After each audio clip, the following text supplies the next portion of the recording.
When you're ready, we're ready. Home to greener grass. I can hear you, Fred. Fred, can you hear me?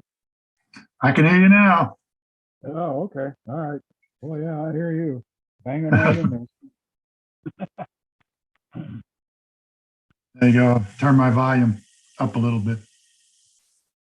Yeah, I got to get mine down a little bit on my. Talk to me again. Testing 1, 2, 3, 4. Keep saying something. Okay. Testing 1, 2, 3, 4. Testing. Okay, that's good. That's good. Good. All right. Yeah, I'm using my Bluetooth headsets that I got. Oh, cool. I'm having speaker problems or microphone problems with the internal microphone on the Mac. It's not loud enough. So I've gone to this MPOW Bluetooth headset. I haven't had too much luck with the headsets. I've got one program where I bought a headset to go along with. It's a voice activated word where you actually into it. And if you do it slow, it'll actually type out the whole process. I used it when I was doing my genealogy stuff for the whole family. I just got tired of typing, so I decided, well, I'll try this program. I see what I got to do. I got to do something here. Just a second. Sure. Let me bring this back up. I got. Okay. Now, can you still hear me? Yeah, I can still hear you. Okay. Yeah, I forgot one thing. Keep forgetting to do one thing, and that's kill the speaker on the YouTube, Ah, because it's got a 20% delay and I can still hear it. So yeah, that's what Donna had when she had her presentation. She was on the phone, plus she was getting feedback from YouTube. So, but last night I thought it went perfect. Last night it was flawless as far as I'm concerned. Yeah, it did. And we did not lose her recording. It was on YouTube. Ah, okay, cool. So we had the whole thing done, and it's on. I've got everything out on the in-service training page now. All the recordings are done so far. The only thing I wish there was a better mechanism for getting the questions. If we're going to have if we're going to use it like we did with free conference call, where the people can actually ask live without a delay the question. Yeah, that's I know. That's the problem. That's the problem with YouTube. There's no way for them to interact with Zoom. Exactly. Yeah. There's no audio. I mean, yeah, you got to have somebody watching the chat over here, because I've got my iPad up like I had last night, and I'm watching the chat box over here. Sure.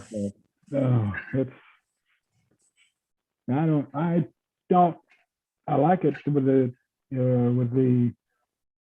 part about having YouTube, but I think for all the bells and whistles, I think free conference call was better. If you could add YouTube to free conference call, we'd have it made.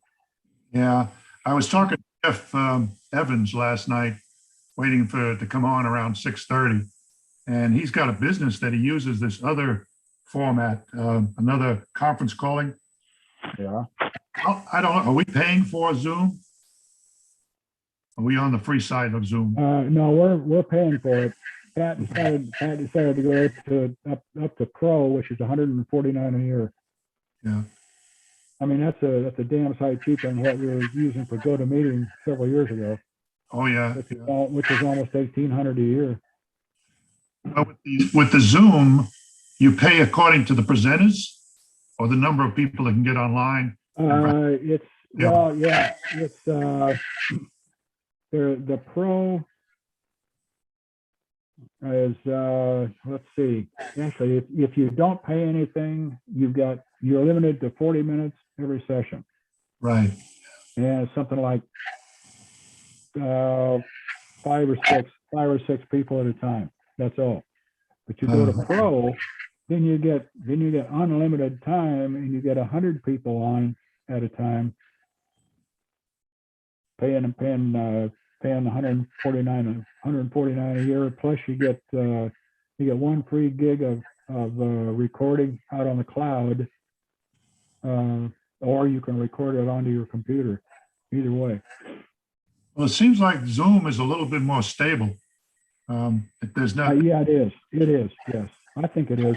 yeah, That's another thing that's going for Zoom and we're not having any trouble with using the cameras, bunch of cameras on it, and having it limit the bandwidth. yeah.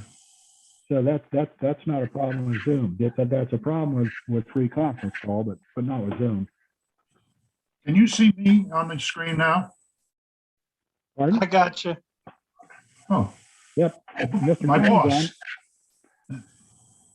That's Mr. Coin. Yeah, I had my Yeah, green yeah. shirt on a minute ago. Well, wait a minute, you're not even in uniform. Just a second. Oh, okay, well, there he goes. Oh, is this R-rated?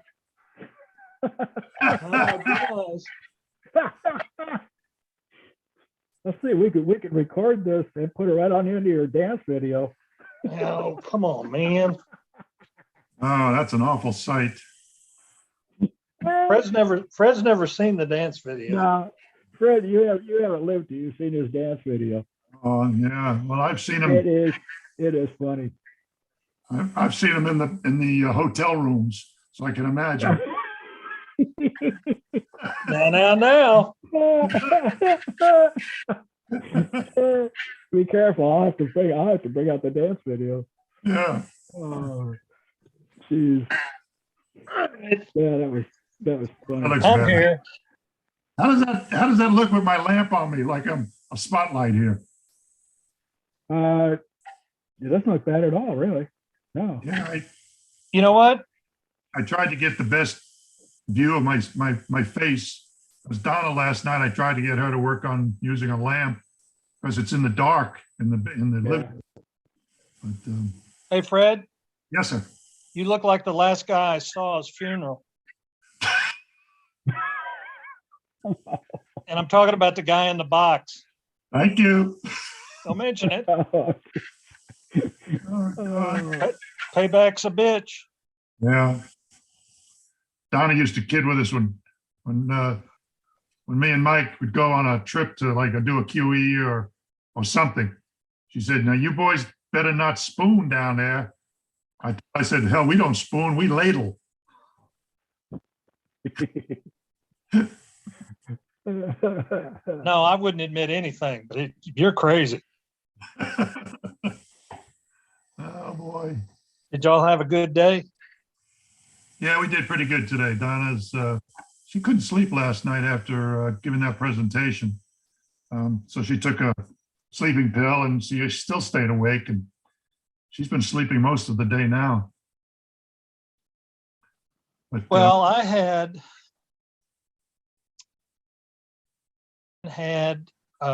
corned beef and cabbage oh, for St. Patrick's Day. you'll be raising the sheets tonight. You know what? For a person that's Irish, it's the first time in my life I've had corned beef and cabbage. You made it, or Barbara made it? No, we went to the Snuffers. Ah, And guess what? I'm not a fan of cabbage. oh, Corned beef was good. Cabbage, meh. Yeah, I love cabbage. I'm not crazy about corned beef, but cabbage is great. Of course, I like any vegetable. So, Well, I'm not adverse to many vegetables at all, but I don't know. We had it two ways. We had it cold and hot. And I kind of like the cold better than the hot. I grabbed She used to make corned beef and cabbage all the time. I remember my mother, she used to my grandmother was from Germany, so she'd have Kartoffel balls, which are German potato balls. You have to make them with flour, and you drop them in hot water with salt in it, and then you put gravy on them, sort of like with sauerbraten. But my grandmother would make them perfect. My poor mother, they would come out like cow patties. They were awful. And she could never Jeez. she could never make them perfect. I remember her and my grandmother arguing all the time what she was doing wrong. That's the German side of my family. Oh, yeah. I wore my green Coast Guard St. Patrick's shirt into the snuffers. Uh-huh. And the guy comes over and he says, man, he says, have I got something for you? Can you see these? Oh, my Green God. socks, all right. They're light beer from Miller, but they're green. They got shamrocks on them. And then at the bottom, they say, lucky me.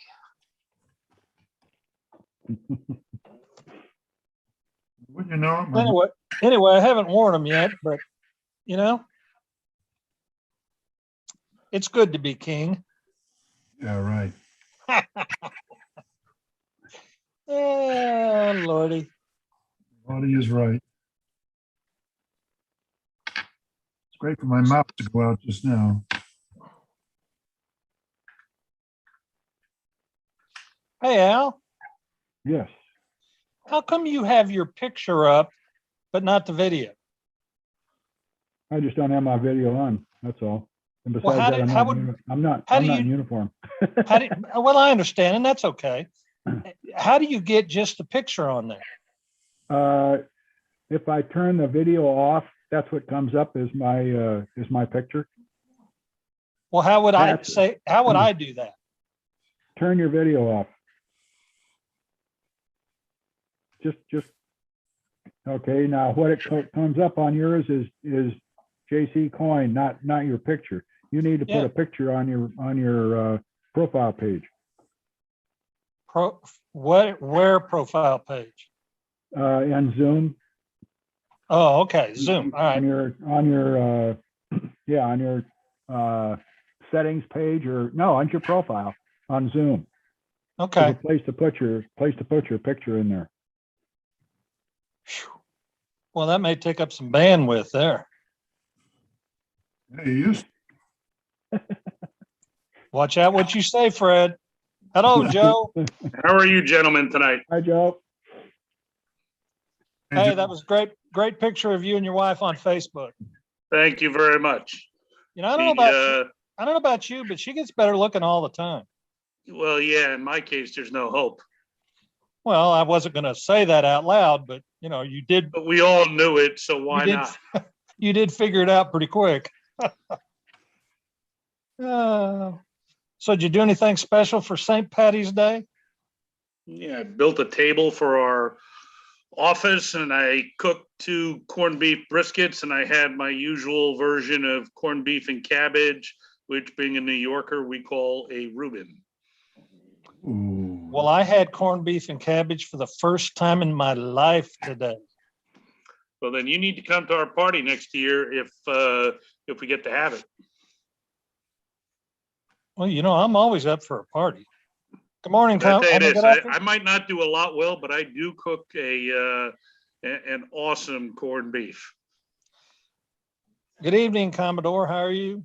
Good evening. I just had corned beef that would melt in your mouth. Hey, well, mine wasn't too shabby what I had. Good stuff. Fred tells me that later on this evening I might be volatile. Nah. So we'll Not if you're- see. Not if you're a true Irish, right, Joe? Yeah, well, maybe you Irish people have something in your stomach that You talking to me? doesn't cause the gas. Well, no, right. that's the thing. You got to follow it with a lot of beer to cover that stuff up. Yeah, and we have the gas. We just don't care. Is that a New York thing? Good Yeah. point. Yeah. Good point. Yeah. Whereabouts from New York are you from, Joe? The Bronx. That's why I ain't got no accent. Oh. The island, Huntington Station on the island. Oh God, we got two New Yorkers on the line. That's right. Jesus. Brought some culture down here to the Southwest. That's right. We call that a blessing. Yeah, well, in Texas we call it a disaster. I are a shit magnet. Not going to touch it. No sense arguing it.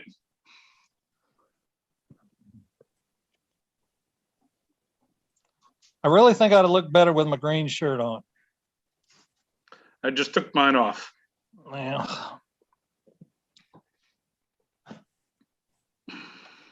God knows with all the bitching and moaning about uniforms lately, I certainly didn't want to come across. All right, But there I you am go. ready.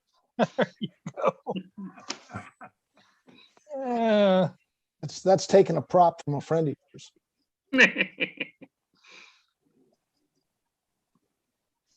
Oh, me.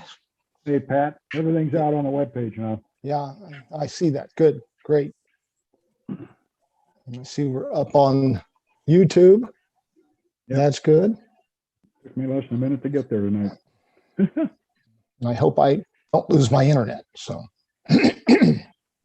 No, I was gonna say, are you in your shelter tonight? we're downstairs and the safe room is open. We just got hammered a few minutes Guys, ago. they got all, I lost track of all the tornado warnings that were No, out in it's- that area of the world. It's been a long Gee, day. Money Christmas. It's been a long day. Gonna be a long night. We're not finished yet. I can't Just believe another opportunity to excel. That's right. it.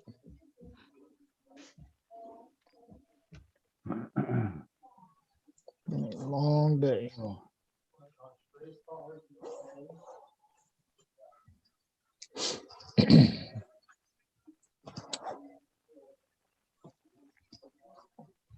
Time is it? Okay, we got 10 minutes. I'll be back.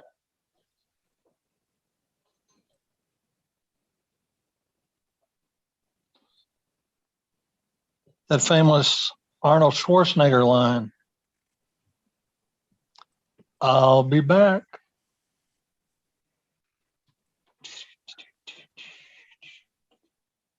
You know that guy last night after Donna was giving the information about the reports, Yeah.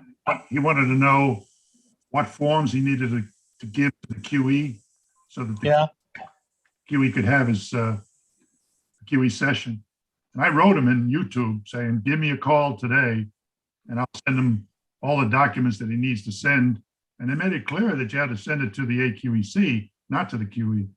Well, he called Donna today. I guess he didn't get Fred Day and Donna Day. But he called Donna and was talking to her and she couldn't figure out what he was asking for until he finally said, I need to know what forms to send. You know, and I'm surprised that he didn't know that. You can always tell who's not read the manual. Yeah.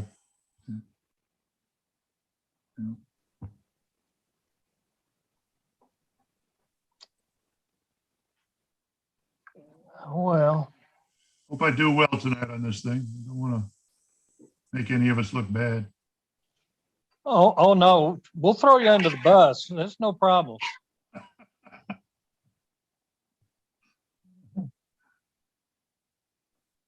Hey, which one do you want to start out with tonight? The one with all you guys on it or your outline? Yeah, let's go with that first one with the ADSOs listed. Okay. I'm gonna put that up. Switch now. over to the other one because that's going to take the meat of it anyway. It's the second slide. Okay. That's not what I want. Yeah, that's- Okay, before we start this, Fred, did you practice this or are you just winging it?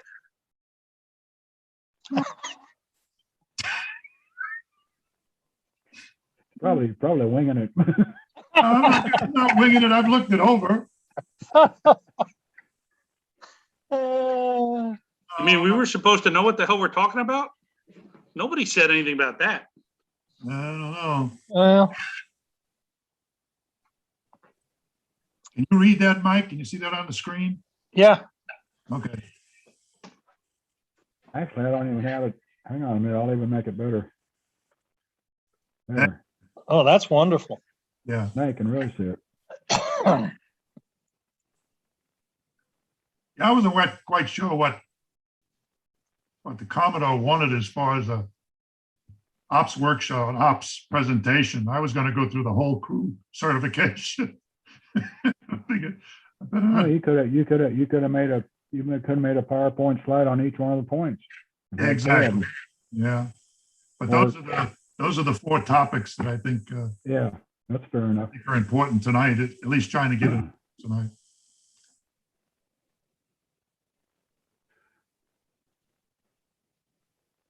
But I was looking forward to it, so I worked on it a little bit today. Oh, that's Yeah, you'll scary. do okay.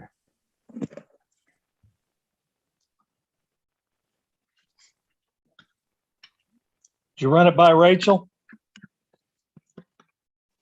You know, I talked to her last night after we talked from Rachel said it was fine. I was doing very good as a liberal. Well, I don't know how both of you guys could come from New York. One of you is liberal and one of you is conservative. So I guess they'll take anybody up there. I wasn't into politics until I came down here to Texas in '62. So I've been down here since '62.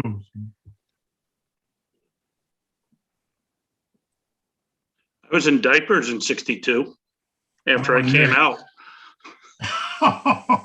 Is that so? Yes. That's cute. That's what I needed to hear. Jesus. I'm going to get a drink. I was going to say the Coast Guard was in wooden boats back then.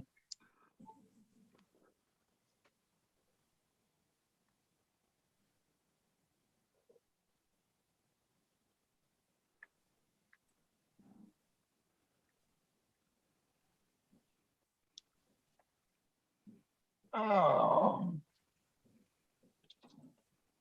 Hey, Mike. sir. Good evening. Howdy, howdy. I gotta go put my clothes on, so I'll be back in a few.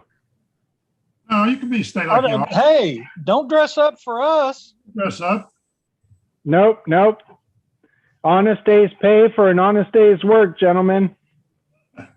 Well, if you'd at least give us a quick shot, we could make fun of you while you're gone. You want a quick shot of what I'm looking like? Yeah. Okay. Look, I just got done eating dinner. I got a pen in my mouth for dessert, and a blue T-shirt. So You're supposed to be in green today, Bosun. I don't believe in that, and I'm a Mick. Well, we won't hold that against you either. Yeah. You know, St. Patrick, he originated in the United States, right? Yeah. Yeah. So fake news. Along with pizza. Mm-hmm. Yeah. I'll be right back. All righty, Chief. Crazy. Where's the headphones? Man, we got 19 on YouTube already. Boy. Hasn't even started. Those are all the people I paid to get on. No, those are the people that are lost that are looking for something else. He bribed him with corned beef and cabbage.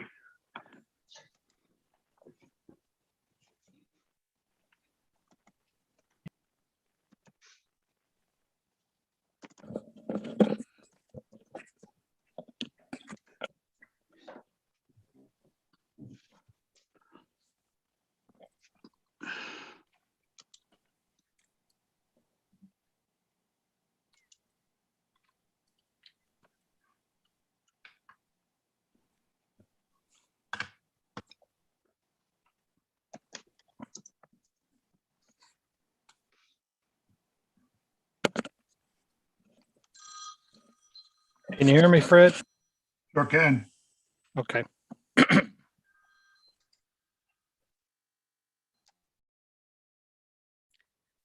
Got my headphones on so I can give you signs. Yeah, I can see that. No.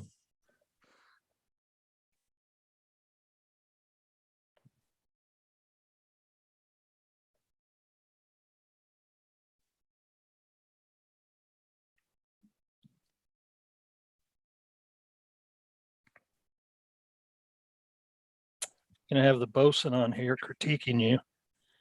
That's good. Talked to Barry Fox this morning for a good hour and a half. He called me about, Well, that was forth about 3 sentences. yeah, he was pretty talkative this morning. He was checking the op backs that we put in on your jet ski. Uh-huh. And he said that my jet skis, the 3, weren't approved, but they were. So he looked at it again. But I went in today because he says it was still in new status. So evidently, when I send it in, I didn't click the button submit for approval. As soon as I did that today, it went off, and then I just got about 2 o'clock. I got a note from DIROC saying it was approved. So basically the takeaway from this is we've been waiting 2 weeks because of your incompetence. I didn't hit the button right. Thank you very much. Let's see, the boat. I couldn't let that go by. Yeah, I know. don't worry, Fred. I'll be giving you training on that tomorrow night. I was just gonna say, thank God the boss is gonna tell us how to do it tomorrow night. Oh gosh, that's funny. Okay, folks, it's 1900 and we like to get started on time. So I want to welcome everybody that's on YouTube this evening to third night of our 4 nights of Martrain. And tonight we're very lucky to have with us our DSO Ops, Mr. Fred Day, who is going to kind of go over the ops program with everybody. And after him, we'll be followed by the Division Commander of Division 6 and our DSO Emergency Management, Mr. Joe Leonard. And we're very fortunate to have him with us, as he is pretty much a man outstanding in the field of emergency management and how it relates to how we support the Coast Guard. And tonight, hopefully, we'll find out a little bit how we can support the emergency management mission in our own backyard. So with that, Fred, welcome. And the floor is yours, sir. Thank you, Commodore. Appreciate it. Glad to be online with everybody tonight. I was honored when I was asked to be the DSO Ops for the district. It seemed like it was going to be a daunting job for me. So I really appreciate the confidence that everybody showed in me to handle this job. By the way, this is my first conference where I've had to give a synopsis of what I'm going to be doing all year. I've been doing a little bit thinking about it, even though I've only been in the auxiliary for about 8 years now. But with Mike Coyne's guidance and everybody else's guidance, I think I'm a pretty good candidate for it. The DSO op plays an important role. The whole operation program plays an important role in the safety conduct of the surface operations of the district. If you can imagine, when I first realized how much work it was going to be as far as getting the information to everybody that needs to get it, which in my opinion is the Flottilla's ops officers, everybody between them and myself and the Commodore and the OTO, we have to sift that information down to them so that they can actually do the job. I'm supposed to make program recommendations and give information to the district bridge on what I think the rest of the system requires, maybe training, safety. Obviously, we know about PLBs and stuff like that. And really, as I see my job, is I'm a conduit between the OTO, who gives us the training materials, and then I carry them on down. And at first I realized that one person in 7 or 8 districts or 7 or 8 divisions was going to be too much of a task for myself. So I right away contacted my district captains and got them to give me a list of people that they recommend to be my ADSOs. And as you can see on the screen, I've listed the ADSOs that I chose. I recommend that you write their email address down and their telephone numbers down. These three individuals, Dave Burris, he's the ADSO OP of the Central Division, which is Divisions 3, 1, 3, and 8. John Lauber is the ADSO OP of the East. I take that back. East is 1, 3, and 8. Then you have Central is Dave Burris, and he's got divisions 4, 5, 6, and 10. And then we got George Simpson, ADSO OP of the West, and he's got divisions 2 and 7. Now, I want to make sure that everybody understands that the ops program and my ADSOs or the ADSOs or myself are available 24/7. If you need to call any one of them or myself, I'm always available. And I know things come up during the week time and you need to get clarifications, especially if the SOOPs get questions from the Fatilla OPs, that information should be given to them as soon as possible. I don't want a time lag of 2 or 3 days in getting information back and forth. I'm going to try to handle the FSOPs as my clients. I work for them. We work for them. We have to be courteous, we have to be forthcoming, and we have to be on time with the information. Me and Betsy Soros worked closely together on the PLB information. Even though the ops program, we're not supposed to, I don't see us taking a role in supplying materials. But obviously, if, for instance, the PLBs, if they're not ordered on time and the PLBs go out, that affects the ops program, which affects us. So I'm very conscious of the fact that there's other ops officers that I need to get in touch with to help out with the ops program. These three gentlemen are well-versed in the auxiliary program, so they know what they're doing. They know what they need to do. All of them, I think, I can remember, all of them have been division commanders. So they understand what the importance of the ops program is. You can go to the next slide now, Al. This next slide lists the information that I'm going to be discussing briefly. I didn't want to make this so long as far as the ops workshop or anything like that, or give a whole class on everything that we do. But if you can imagine, the ops program is a pretty big event, and we have to work with a lot of the other offices. The workshops, we'll talk about the 2021 ops workshop, which is available now to be given. The completion date is June 31st. It is required. We've determined, George Tate, myself, have determined that the only people that can actually give the workshop is a QE or a tenured coxswain.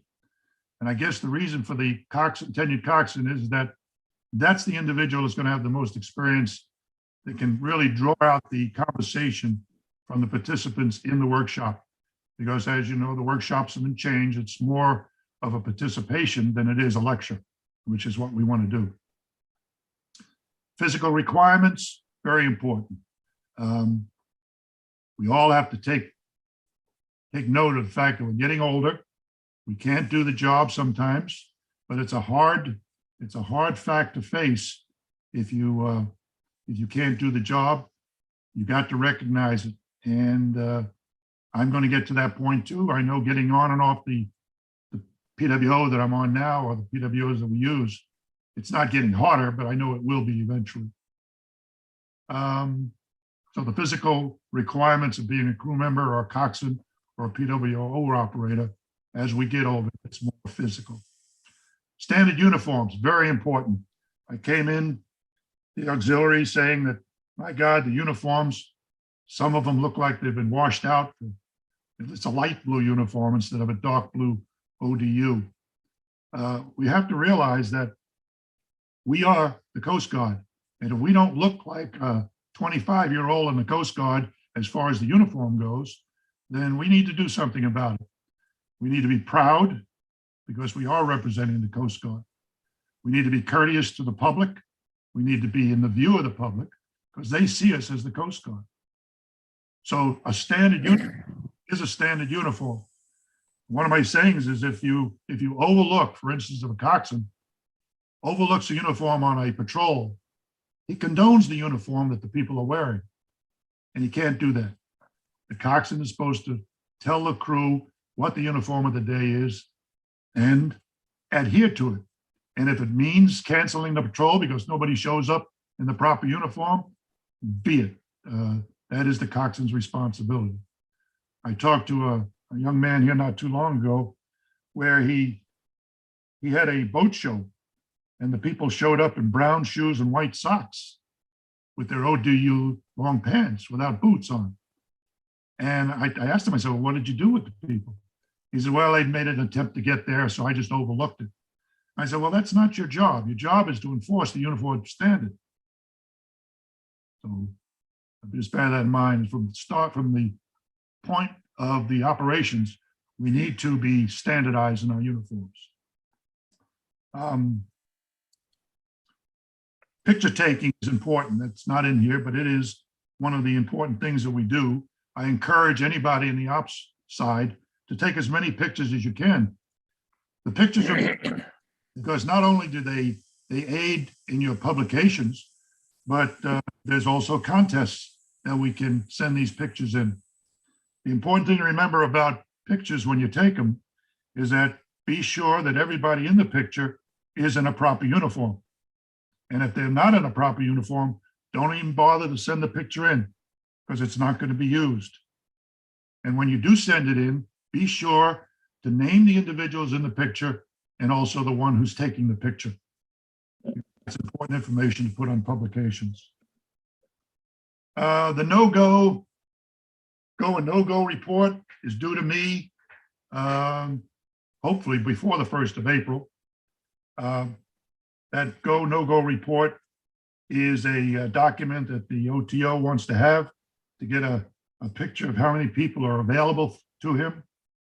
It's a report done twice a year, one in October and one in April. So far, I've got 2 divisions to send me their go, no-go report. The OTO sent out the notification for the go, no-go. He also included an Excel template that will make it easier for me to compile the information together. So please, in your divisions, try to get them to get that no-go report done. PLBs, the OTO is going to go over the PLBs tomorrow night. It's been something that I've been pushing, and a lot of the ADSOPs have had questions come in about it. The go, no-go report is completely separate from the PLB replacement procedure. A lot of the batteries on the PLBs are going out or are going to be expiring sometime in June. The OTO has explained to us that he has many PLBs waiting to be distributed, but he needs the order forms filled out so that he can get the PLBs out to the division's materials person. So these PLBs can be handed out to the people that need them. And bear in mind, if your PLB if it's expired, it can't be used, means you can't go on patrol. And if you can't go on patrol, as I said before, that affects the whole operations program. If you have any questions, your FSMA can ask the division's MA, who, if he has a question, can go to Betsy Soros, who's the DSO MA. As far as the AQEs, the AQECs and the QEs, we're not part of that program. A lot of the ops people are QEs, but the only suggestion I have on that is, since we're going to have a lot of people going from last year's 3-year recertifications, plus the new certifications this year, plus the 3-year recertifications that are due this year, the QEs are going to have a lot to do. And I know that we have enough QEs. We need new ones. We need younger ones for sure. But plan your QE sessions. If a division can get with the local QE and AQE and just plan out a schedule so that the flotilla commanders can actually plan and get with their member trainings officers, or whoever's going to do the training of the new crew members, or if they want to do some refresher drills on the boats so that the 3-year recertifications go faster. Make a plan. Otherwise, put dates together that these people can work towards. Don't have it be a haphazard thing when they're ready, call you or send in the Appendix G. And I would recommend that all QEs be very flexible. Here in Division 5, we have 2 active QEs, myself and Mike Coyne. We have a QEIT, Jeff Evans, and Mike and I are retired. So we are available anytime that somebody wants to have a QE. We're lucky because Mike has a big, nice boat that looks like a small cutter. And he brings that boat out, and we can have just one boat from the flotilla supplied, and we can go ahead and perform the QE. But my point is, be flexible. Don't hold fast to those dates. Move around, let them change the dates. When they're ready, we should be ready as QEs. As far as the flotillas out there in the West, 2 and 7, they're pretty far apart, I understand. I've been told that they're 100 miles apart, so it's hard for them to get 2 facilities together to perform a QE. And Mike and I have also volunteered to go out there and to help them do the QEs if they need to do them. The awards program, I like to give awards out in my flotilla. I'm the ops officer. If it's not an award from the Coast Guard, a simple letter written on a letterhead from the flotilla to an individual who does a fabulous job as a crew member, who's always available, who's always in proper uniform, who's helping the other crew members, who's helping the coxswain. Those things are, you need to give an attaboy every once in a while to the crew members. And the coxswains also have to be conscious that we're not the fire answer to everything. Our crew members have as much experience or more than a lot of the new coxswains, and they have a bunch of good ideas. So we need to look to them to help us with the safe operation of the patrol. Bear in mind, the coxswain is the one that's in charge of the patrol. He's the one that's responsible for it. So try to give out those award attaboys. I was able to find auxiliary challenge coins online that only cost about $6. You could buy a challenge coin and give that to that individual at the flotilla meeting, which means more to that individual to be recognized in front of his peers. My plans for the year is to have periodic webinars. I've already had one webinar with all my ADSOs to discuss what our goals are going to be this year.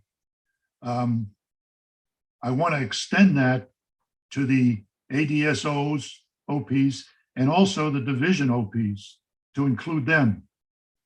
Now, I can't get them all on the same webinar, so what we'll do is we'll do an East or West and a Central webinar with the division OPs, and then follow up next month maybe, or next 2 months, with webinars including the flotilla OPs, and ask them for their opinions, for their ideas, for any suggestions on how we could do it better, how we in the OP program can get the information faster from the people who are designing it down to the people that are actually using it. So my plan is to add webinars periodically to exchange ideas and concerns.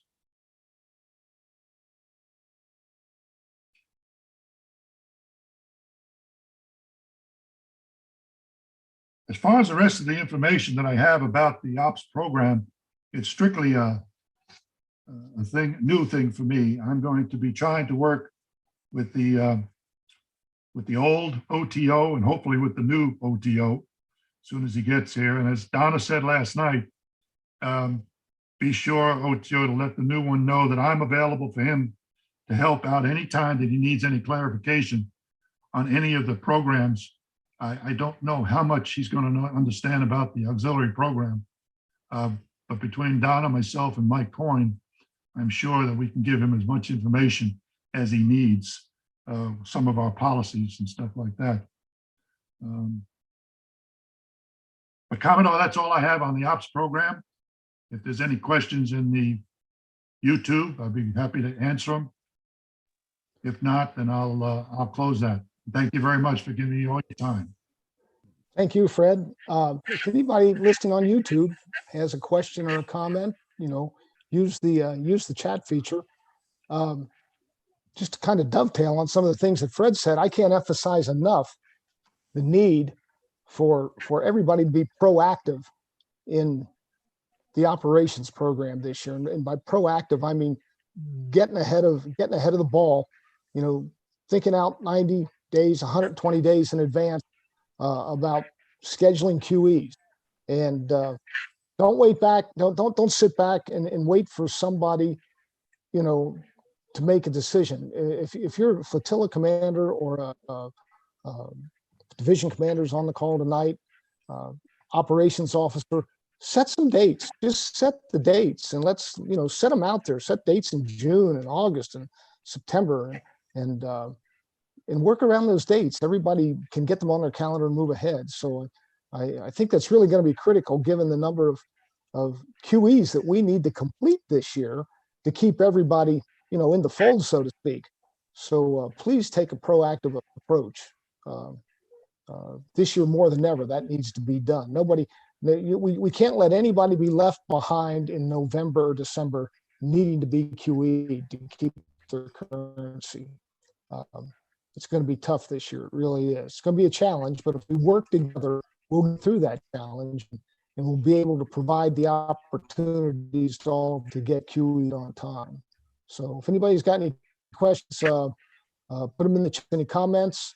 Commodore Harding will be looking at bringing those up. And OTO, do you have anything you want to?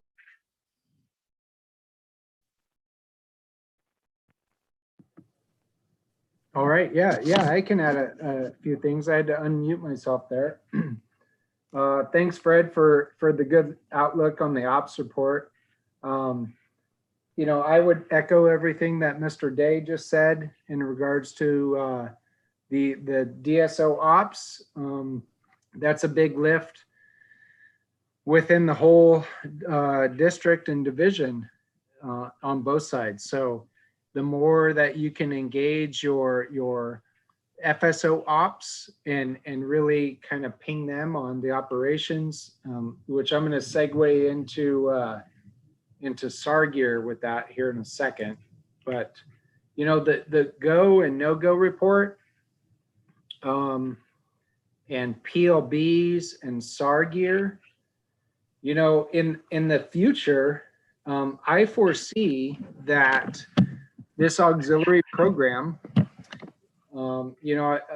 there's other districts that have rescue and survival systems officers, that's not an official title.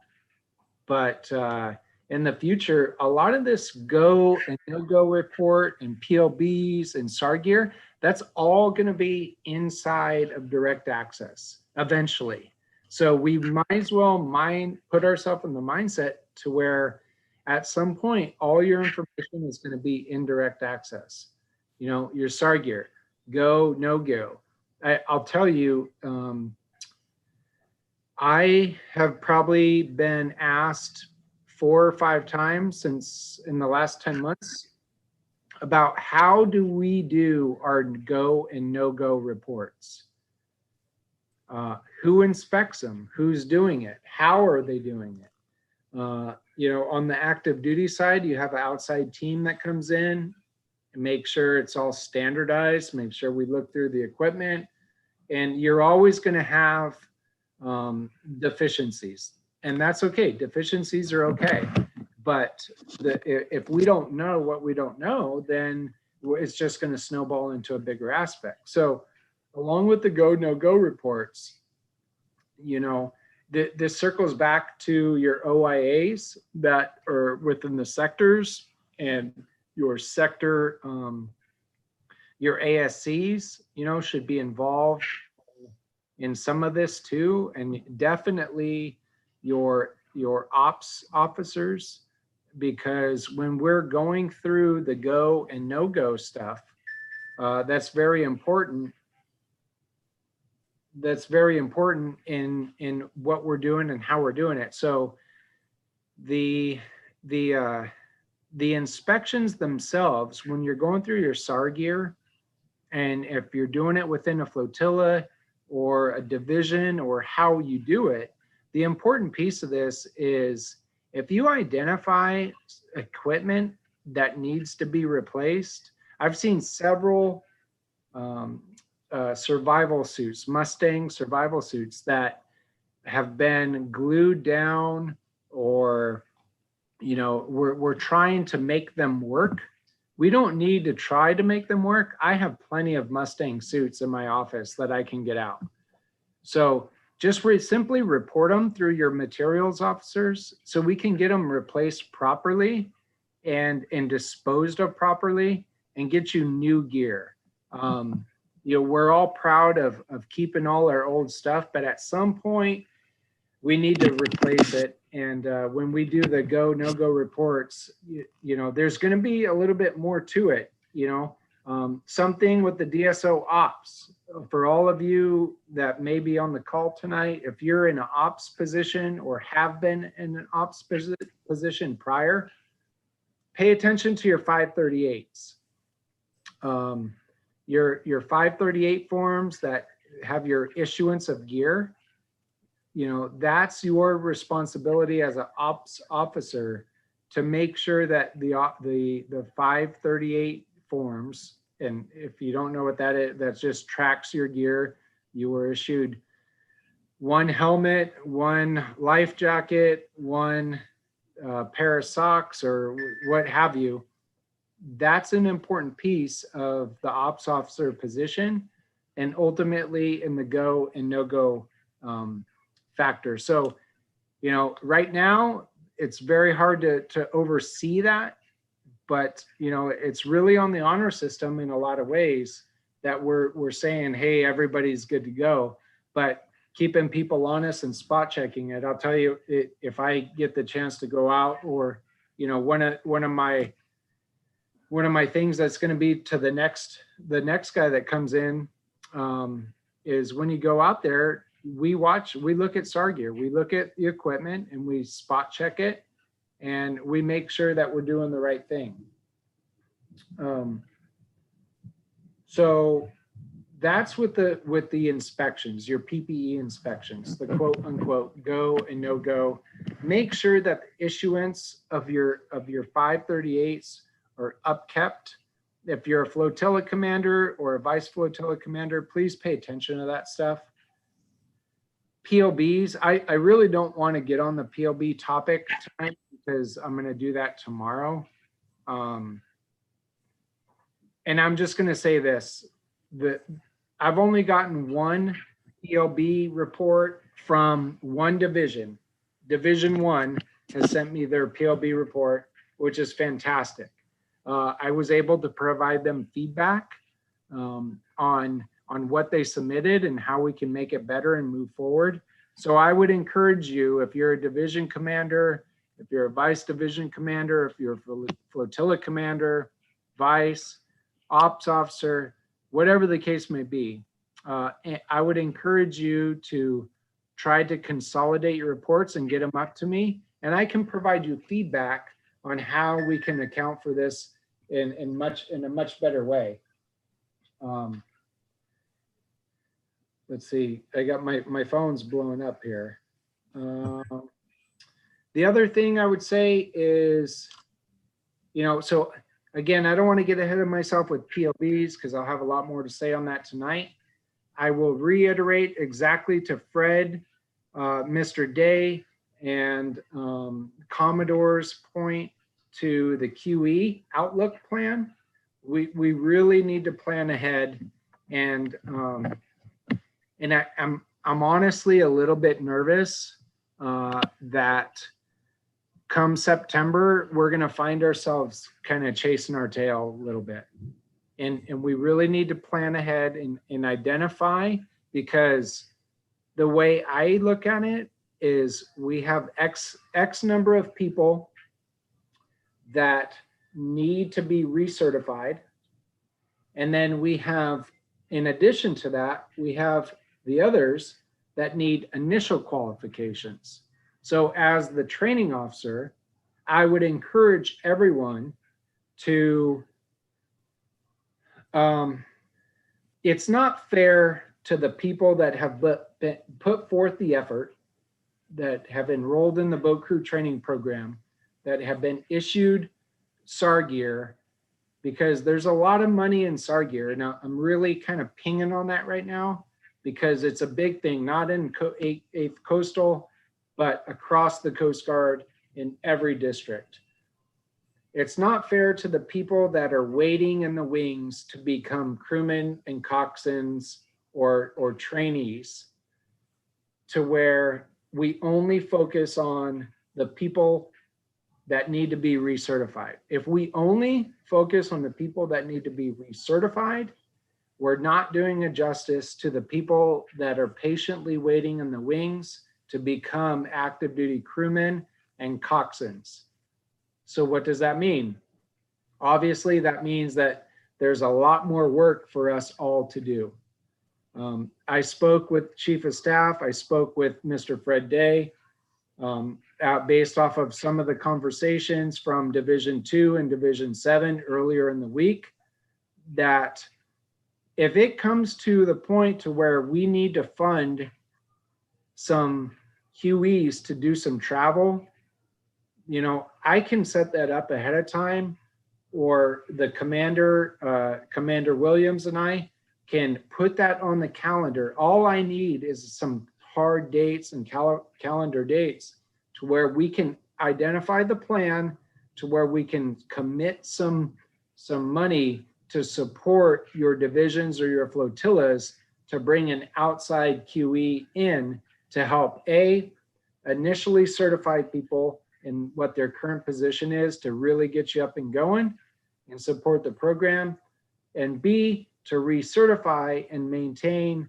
what y'all are doing out there, so we have some sustainability when it comes to response, providing supports to the sector, you know, and that includes air operations, that includes response, that includes emergency management, that includes pollution prevention. It's a wide spectrum of what we need to do to maintain our stuff. So, you know, the QE and plan, please, please, please be forward leaning and come up with a plan. And by doing that, and by having some initiative and gaining your plan, you're ultimately most likely going to be in a recruiting aspect, to where you're going to get people engaged, to where they can get out on the water, they can participate in pollution, they can participate in aviation, especially as COVID restrictions begin to relax a little bit. They can get engaged in the emergency management aspects. They can get engaged in, you know, the paddlecraft initiative is another thing that's really hard on a main focus for us and for me. So there's so many things out there that we can do. And if you don't want to do one thing, but you're passionate about another, that's great, because we need you in those realms. We need you to be public education people. We need you to be, you know, take pictures in public affairs. You know, this is a little bit down the rabbit hole in regards to ops, but my point is be forward leaning and come up with a plan on how you're going to maintain what we have currently. Let's see, I talked a little bit about SAR gear. Really, Some people identify rescue and survival systems manager or program manager. We don't necessarily have that, but currently that's really on the OP's check plate. Am I correct in that, Fred? Right? Yes, sort of. Okay. Do you want We to would support. with the SARGIR issuance and on the local level with the flotilla? We can assist with them, but they're the ones that are going to be doing the issuance and ordering the equipment. Right. At the flotilla level, who's going to maintain that SARGIR? Who's going to be paying attention to it, right? Well, each flotilla should have an SSR or SSR representative who Right. actually keeps track of the cards and the inspection dates. And I believe this Form 538, it's collaboration between the ops person and the RSS officer. Okay. Well, and that's good, but collectively between the two, some people may or may not have them. But if we can't maintain our gear, we can't do operations. So I guess that's my point is really pay attention to that stuff and know that those go and no go reports, those are very important to what we do. And then the last thing that I will mention before I open it up for some engagement and some questions is my replacement. You spoke about getting them here to get them trained up and you're providing the support and stuff like that. I'm looking to, I spoke to him tonight. I'm looking to try to pay for him to come out TDY so we can sit down and go over some Aux data stuff and provide maybe a little bit of a head start, if you will, to where we can kind of bridge those gaps, but that's yet to be determined. But I think you all are really in good hands. I truly do. I've known this gentleman since 2003. So he and I have known each other for a very long time. So there's a bit of, tell Donna she's out of uniform. There's a bit. I'm not here. There, I don't know who that is. There's a bit of consistency, I would say, to reiterate and reinforce what we're trying to do within the coastal region of District 8. So we got about 20 minutes. So I think between Mr. Day and I, and we can answer a bunch of questions if we have any. Right now, I don't see any on the chat or on the YouTube chat.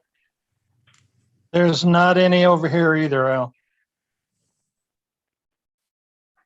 Okay, well, we do have about 20 minutes. I want to address one more thing about who's responsible to make sure our PPE's in good order. And I would have to say we all are, every one of us that has PPE issued to us has a responsibility to make sure that equipment is in good shape and it works. That's not only a responsibility that we have to the Coast Guard who has issued that equipment to us, but that's a responsibility that we have to ourselves and everybody that's on the crew with us. Their PPE is only as good as our PPE. So if you're in the surface program, if you're an operations officer, if you're a coxswain, crewman, make sure that before you get underway, part of that pre-underway brief up and risk mitigation process is check your PPE. And if there's any doubt about this is good, and got a cracked clasp on your life jacket, get it replaced. It's not worth the risk. So we're all kind of responsible, and please be proactive. Think outside the box a little bit.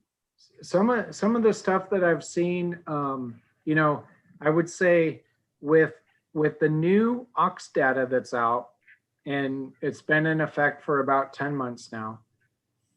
When it comes to your certifications for crewmen and coxswain, with the operations officers and the flotilla commanders, just really be attentive to all the qualifications that go along with being a crewman or a coxswain, ICS 210 for a coxswain, your core training, your TCT refresher training, your OXOP, your workshop classes. So all of the required qualifications for specifically for crew and coxswain, there's a lot more to it. And you know, again, just to be ready and relevant to what we're doing out there, I really see a lot of time I get a phone call that says, why am I in rear? I shouldn't be in rear. And then I come back, and after I go back and I look in Ox data, if I look under competency, your competency record, whether you're a coxswain or you're a crewman, if I look at the competencies associated with those on the right-hand side of Ox data, I may not necessarily see all of the competencies associated with that. For example, if you're a coxswain, I'm not going to see ICS 210 linked to your coxswain competency. I have to go into your member tasks, and then I have to identify under your member tasks that you have the ICS 210. So there's a lot more to it. And there's, you know, a handful of tasks and competencies that are, some of them are permanent. Some of them are 5 years, your NAV rules, you know, requirement. And then some of them are your QE check rides or requalifications that are, you know, every 3 years. So you got 1 year, you got 3 year, you got 2 year, you got 5 year, and then you have permanent. You know, how in the heck do we keep track of all that stuff?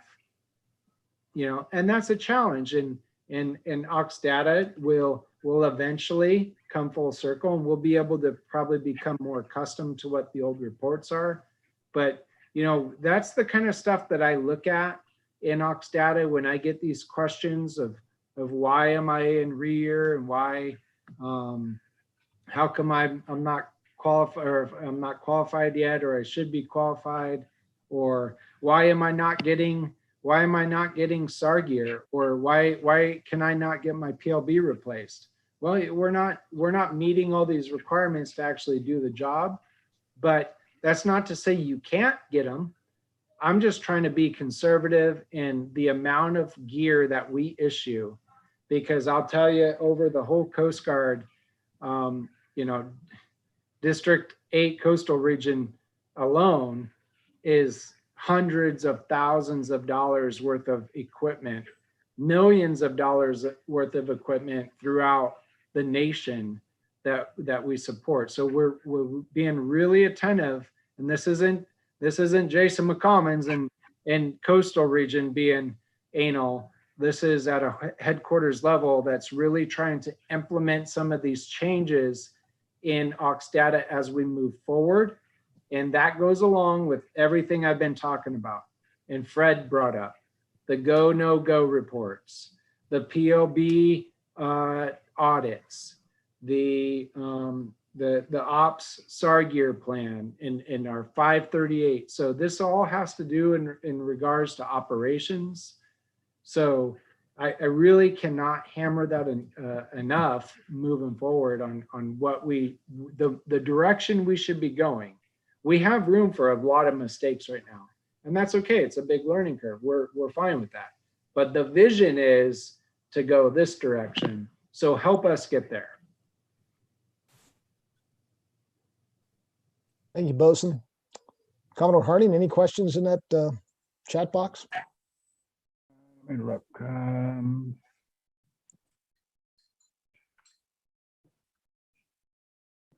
Question here from John Haycock. Can you talk a little bit about risk management refresher online? A lot of us do in June. Published availability across district? Question mark. I'm going to defer that to Fred. Yeah, I was just going to make a comment about the risk management and the ops workshop. If you have individuals in your flotilla, we don't want them to go in the rear because they can't get a risk management class. There's 7 of us that give the risk management class online. They can request that class through Richard Linenthal. However, if you call me or let one of my ADSOs know that you have 3 or 4 or 5 individuals that need that risk management class, I will arrange to have that class given to you. If you need somebody to give you the ops workshop before June 31st this year, let me know and I will conduct the workshop online for your people. I can give that 24/7, not 24/7. I can give it during the day or early evenings, but I don't want anybody to go into rear because they haven't gotten the risk management class out of the way or the workshop out of the way. So, and that one, I believe this young man is talking about the online. That risk management online has to be done first. Usually by this time, most everybody has that class done. So it's the 3 or 4 hour class that we have to give once a year. If I might add, if a division has 5 or 7 people from 2 or 3 different flotillas that need to have the risk management refresher, that can be done. It doesn't just have to be one flotilla. It doesn't have to be people from the same division because the material is all the same. But if to reiterate what Fred said, if you need it, all that you need to do is contact Richard Lillidahl, the DSOMT. In fact, the forms that are to be used to request that class are on the district website. If you go to the member information page link on the left side, and when that comes up, you scroll down, you will see the forms that are needed for the risk management refresher. So there's really no reason why anybody should fall down the rabbit hole of going REYR or REWK at the end of the year for not having taken the risk management refresher class. Well, I hope that answers your question, John.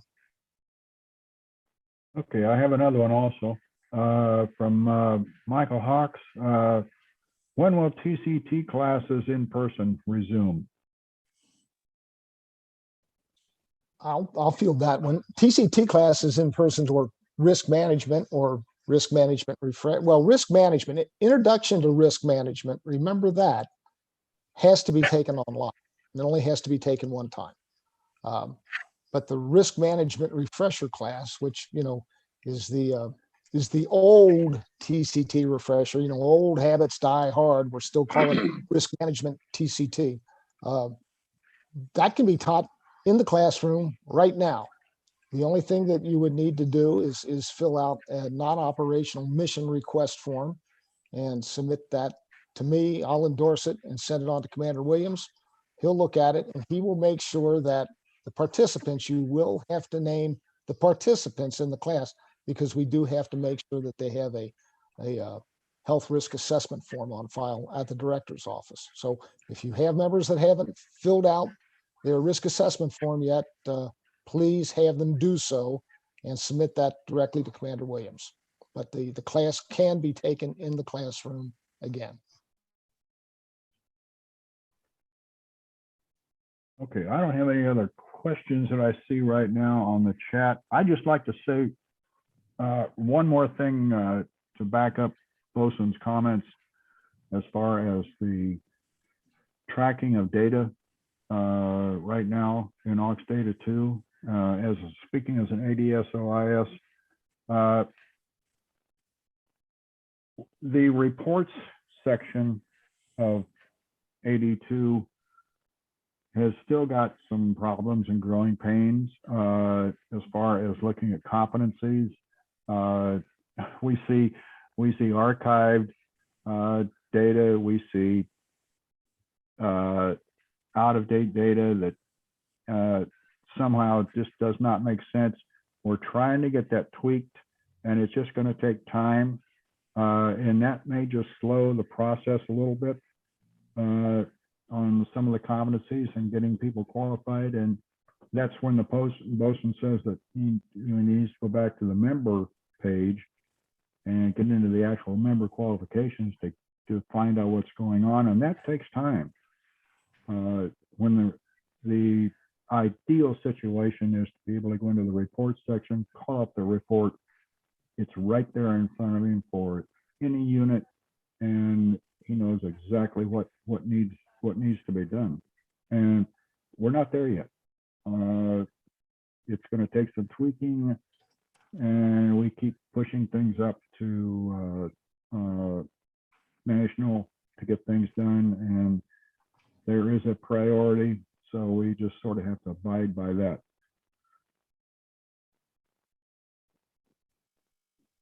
Very good. Well, we are 2 minutes ahead of schedule. If there's no other questions in the chat box, let's take a break until the top of the hour, and we will come back with Mr. Joe Leonard, or DSO Emergency Management. So we'll see y'all in 5.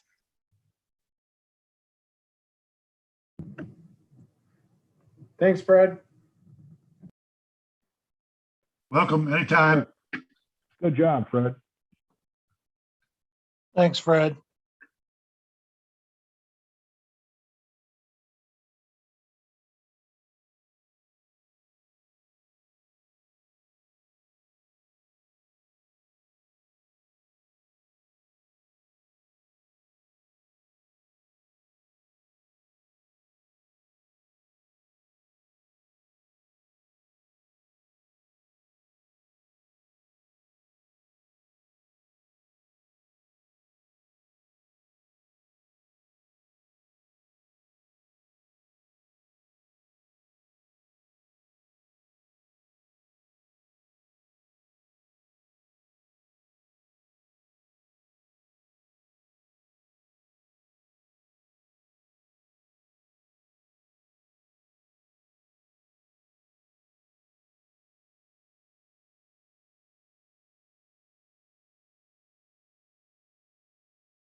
For those interested, we have 47 people on YouTube watching.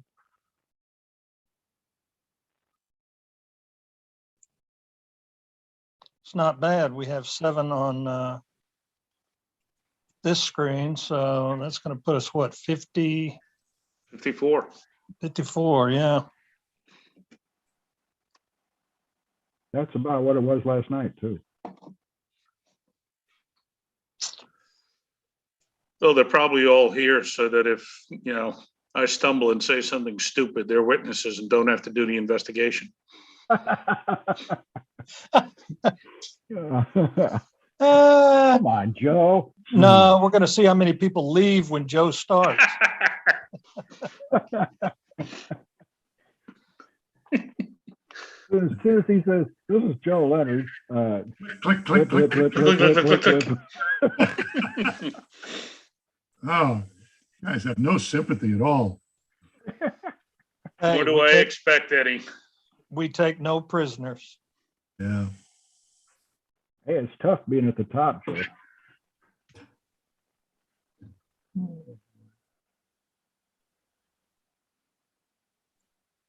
Hey, that's part of the job description, being thrown under the bus. On a regular basis. Amen to that.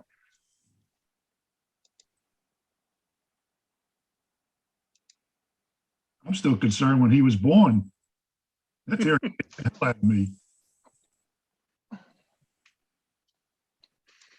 Did you get to Texas before July?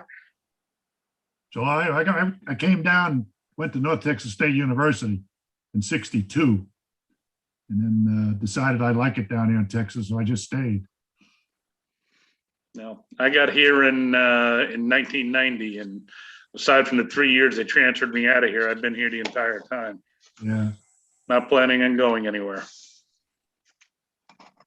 Well, when I finished school, I went back home, and I was a policeman on Long Island there for about 4 years. And then I got a job with American Airlines and transferred back down here to Love Field, and then over to DFW. So I decided to stay down here.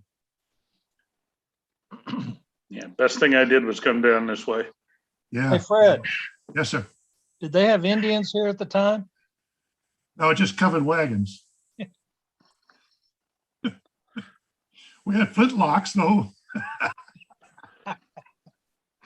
We had Indians up in New York. We had both kinds. That's right, Lake Ronkonkoma, and what's the other lake out there? A couple Indian lakes. Huron, Yeah, the Five Fingers, yeah, Champlain, all the Indian lakes. Lake George, yeah. I still have two sisters who live up there. Yeah, my sister's still up in Westchester. Ah,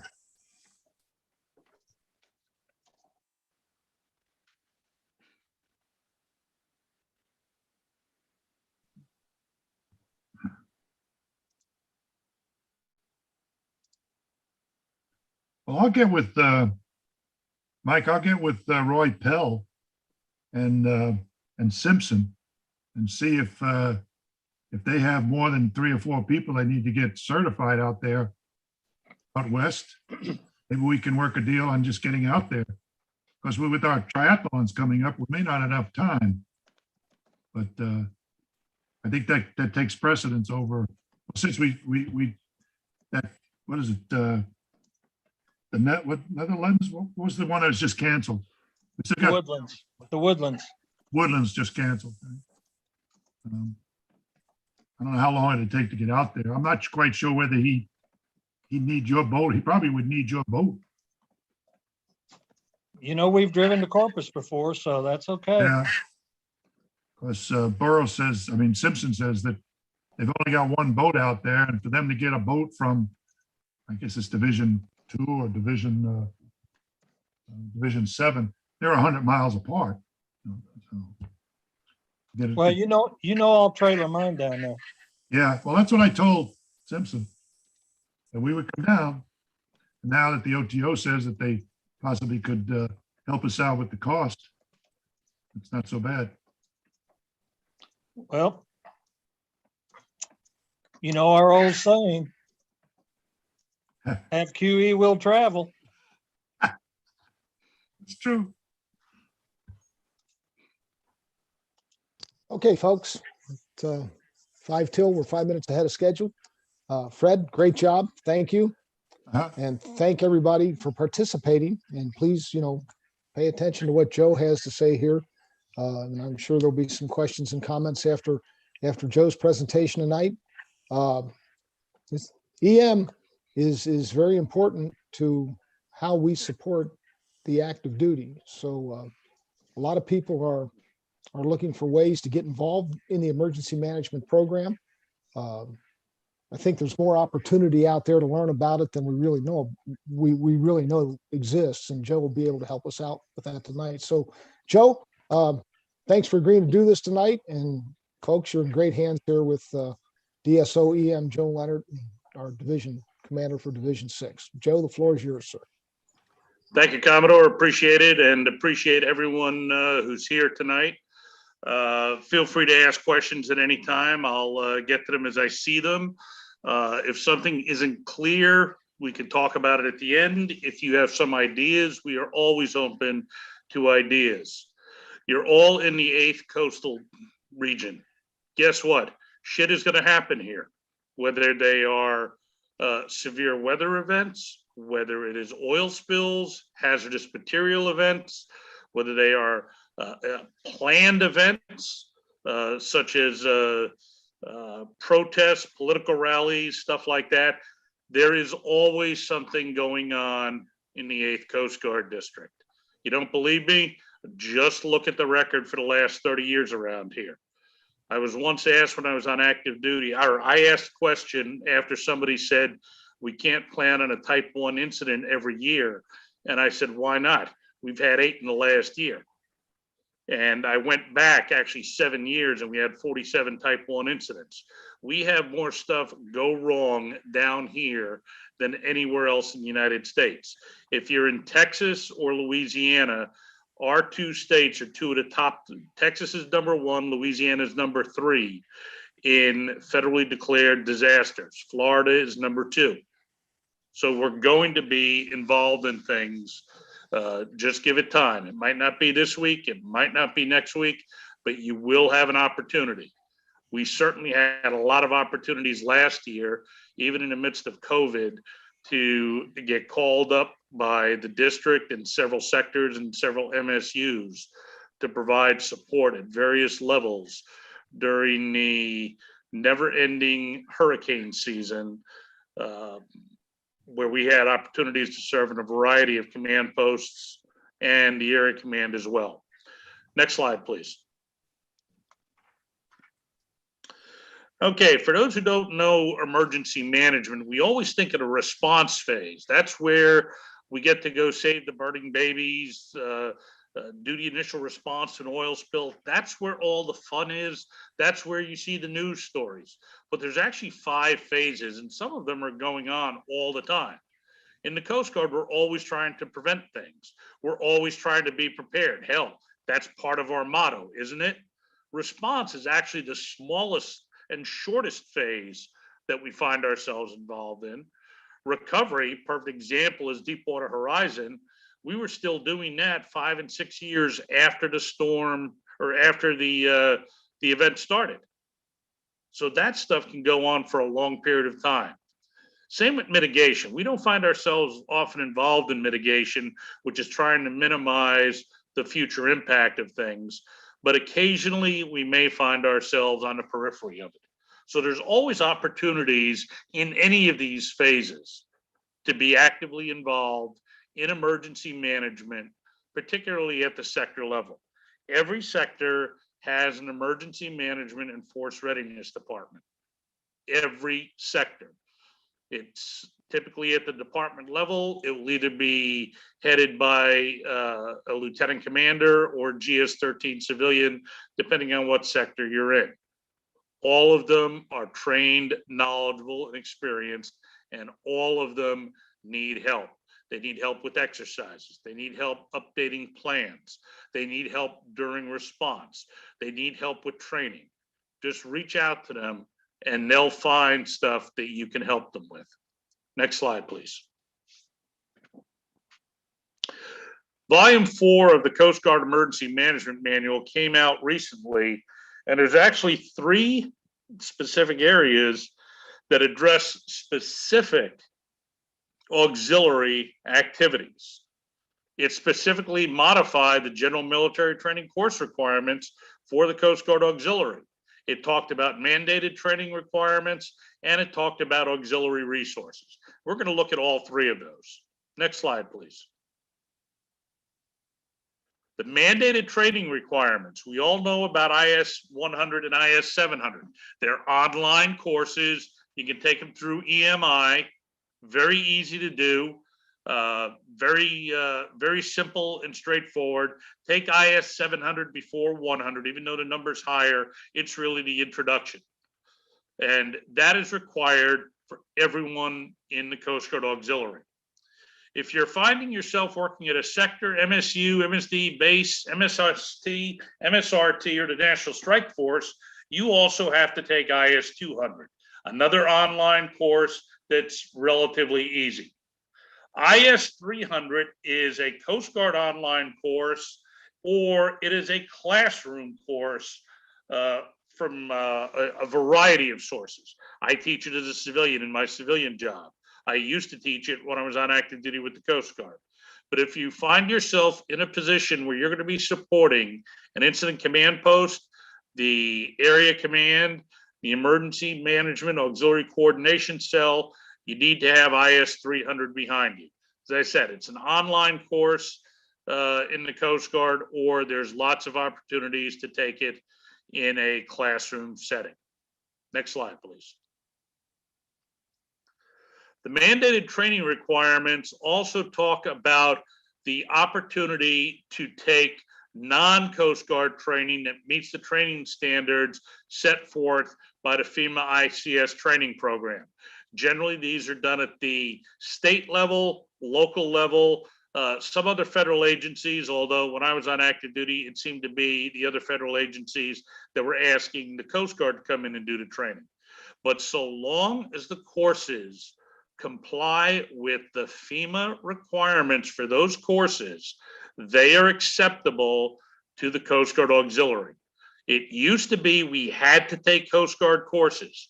There are not enough courses available to us, and most of those have limited slots available even to the active duty. By opening it up like this, it gives the auxiliary a lot more opportunities to get this type of training behind them.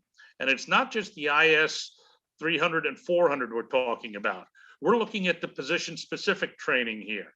So if you want to be a logistics section chief, if you want to be a public information officer, that training can be available to you generally through your states, but we'll talk about some opportunities for that here as well.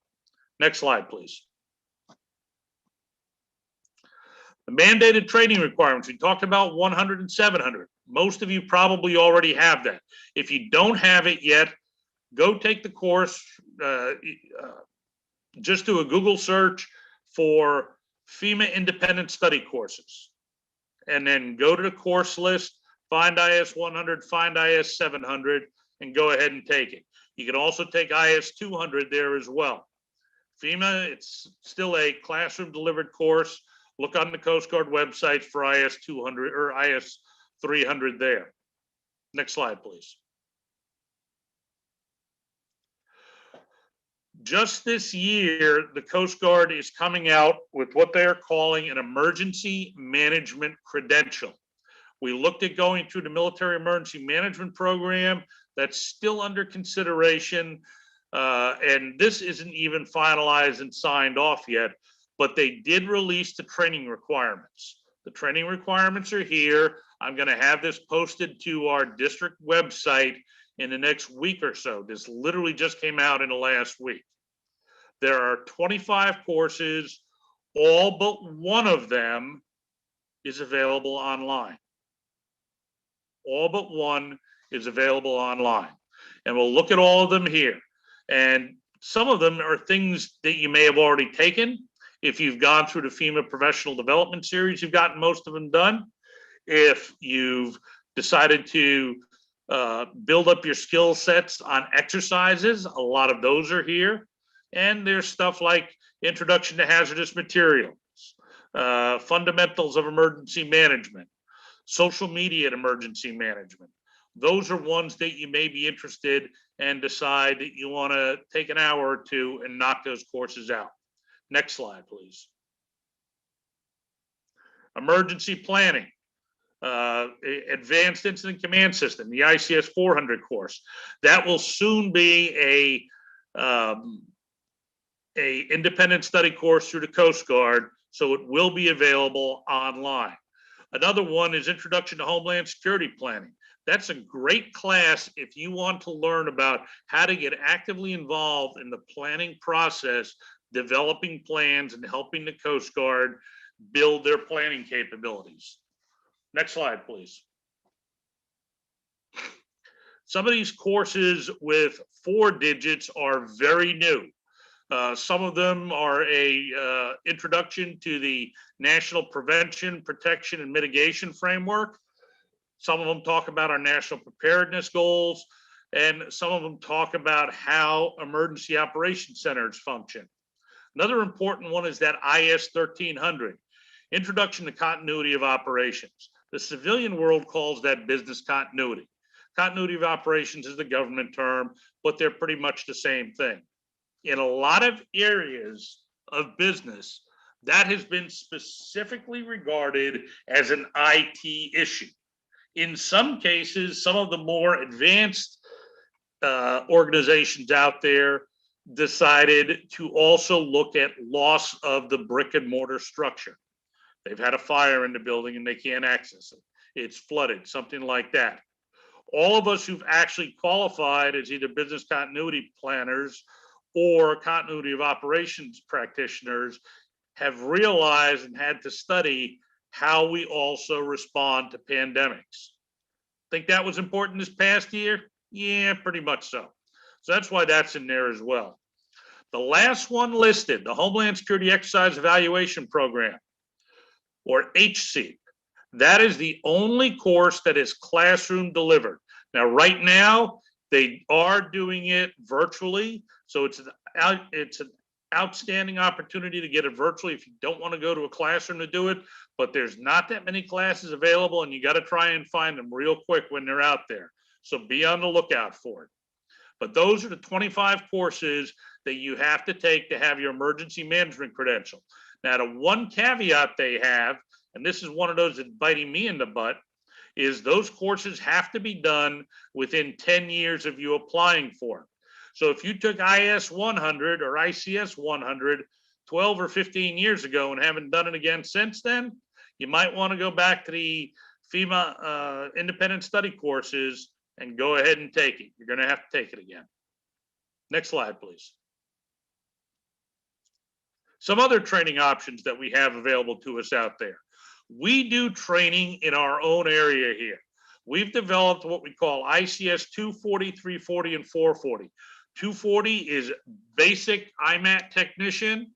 340 is intermediate IMAT technician. We've delivered both of those at MAR trains and CEP trains. And ICS 440 is the advanced course. That's under development at that time. And time permitting, we will do those again.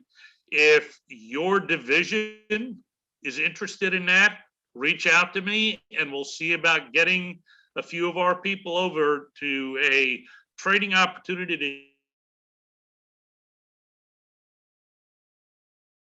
to training out there.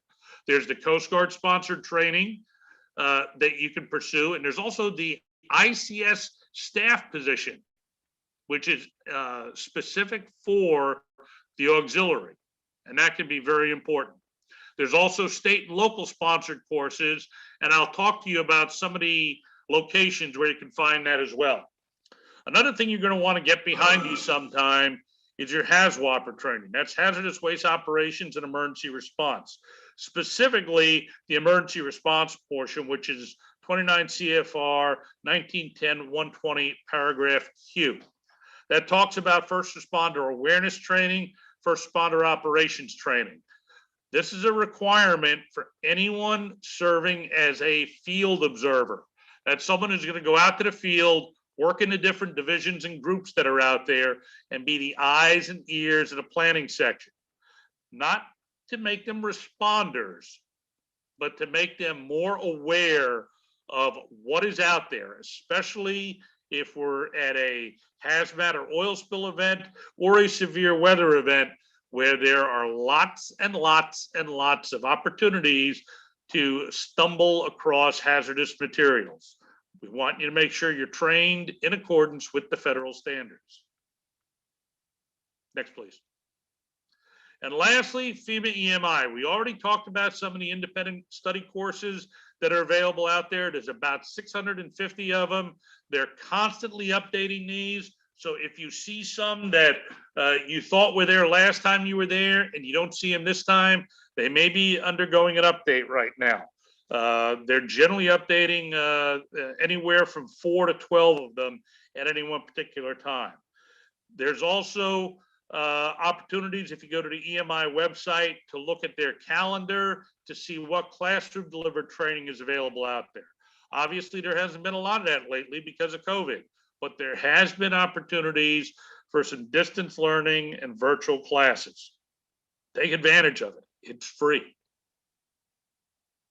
Next slide, please. One of the things we do, and by we, I'm talking my resource unit that is part of my ADSO staff, we have to keep track of resources before, during, and after incidents and events. We do that using this form here. This is part of the situation report we put together, and this is just one that I snapped from whatever storm we were dealing with on August 23rd. I think that was Laura, but who knows? They kind of all blended together after a while last year. But we look at how many auxiliaries we have, how many are accounted for, and we account for them via Everbridge. And if people are not accounted for, if they haven't responded, that tells us we have to track them down. That may mean tracking them down electronically, on the phone. It may be sending somebody to where they live. Accountability is critical.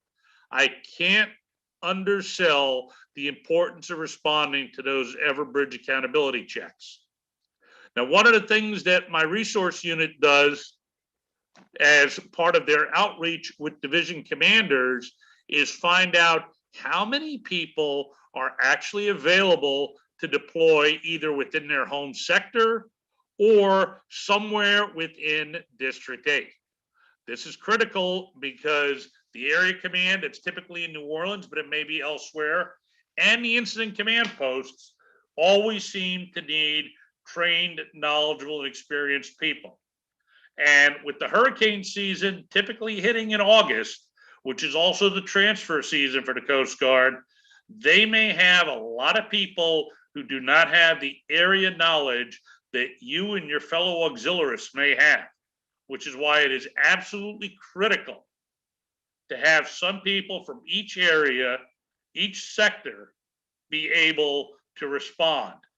I'm pretty good with the Houston Galveston area, but you put me down in Corpus or you put me over in Alabama, I'm not all that knowledgeable and experienced with the different waterways, the roads other than I-10 and what have you. So you need somebody with some local knowledge and experience.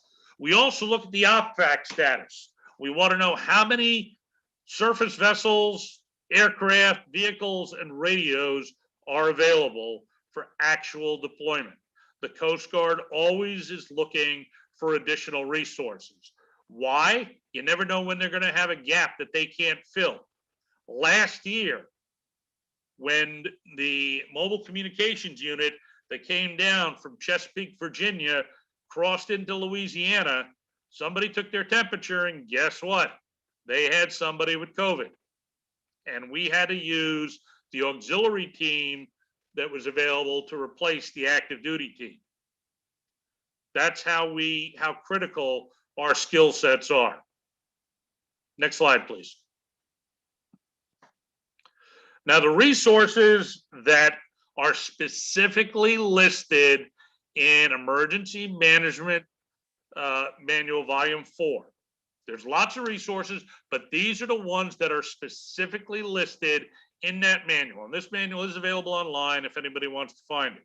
You've got your mobile communications trailers. We have one of those over in Baton Rouge. We used to have one here in Houston, but it fell apart and we got rid of it. But this is definitely something we need to always keep track of and look at, because any incident you go to, doesn't matter what kind of incident, one of the lessons learned is going to be communications didn't work.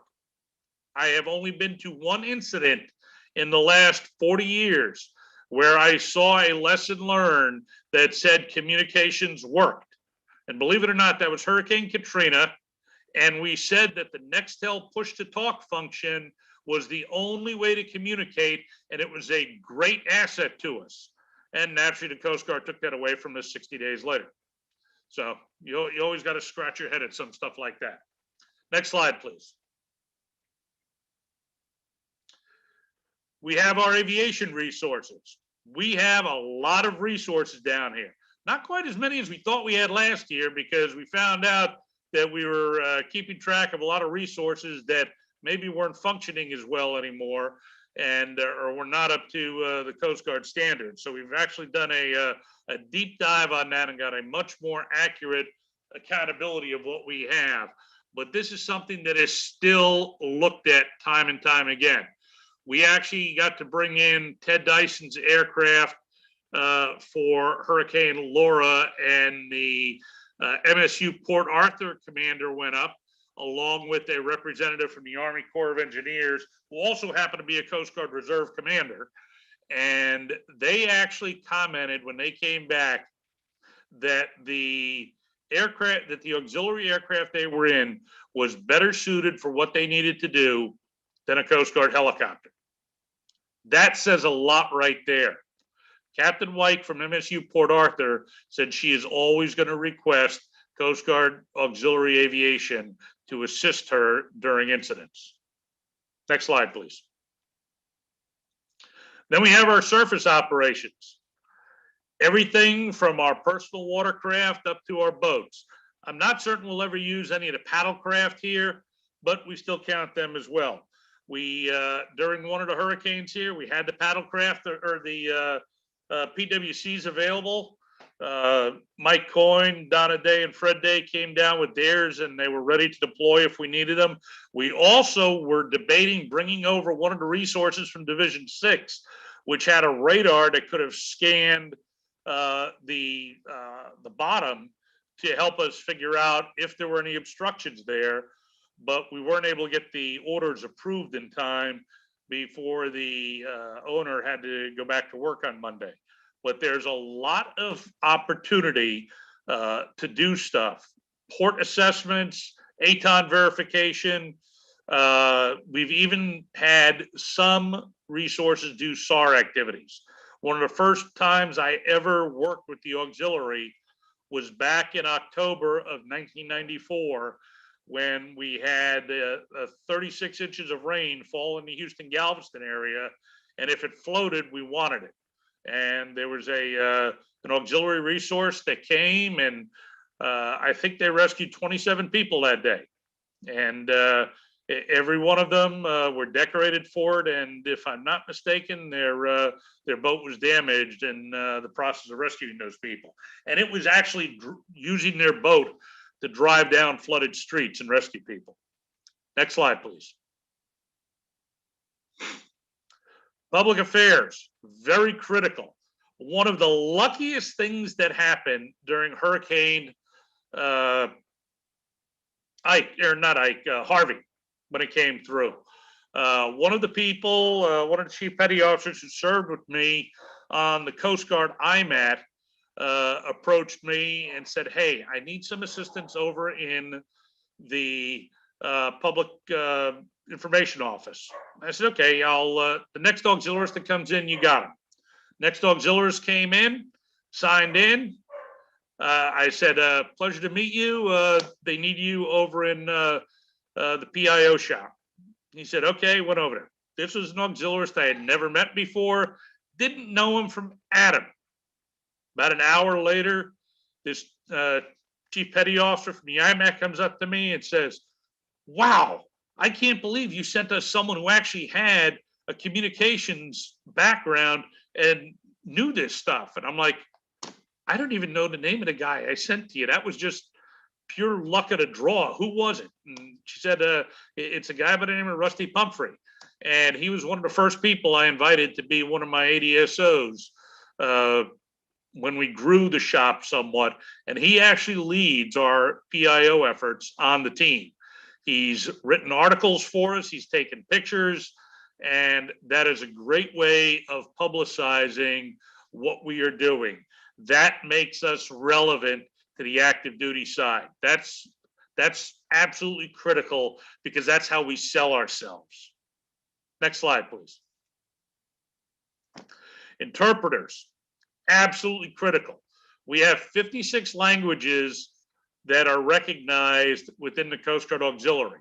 I know my division has Spanish, French, and Dutch speakers, and I've challenged my flotilla commanders to find some Vietnamese speakers. We have the largest Vietnamese population outside of Vietnam, and we need some additional interpreters in that area. But depending on where you are, you might have different languages there. But this is a critical skill set that we are looking for. Next slide, please.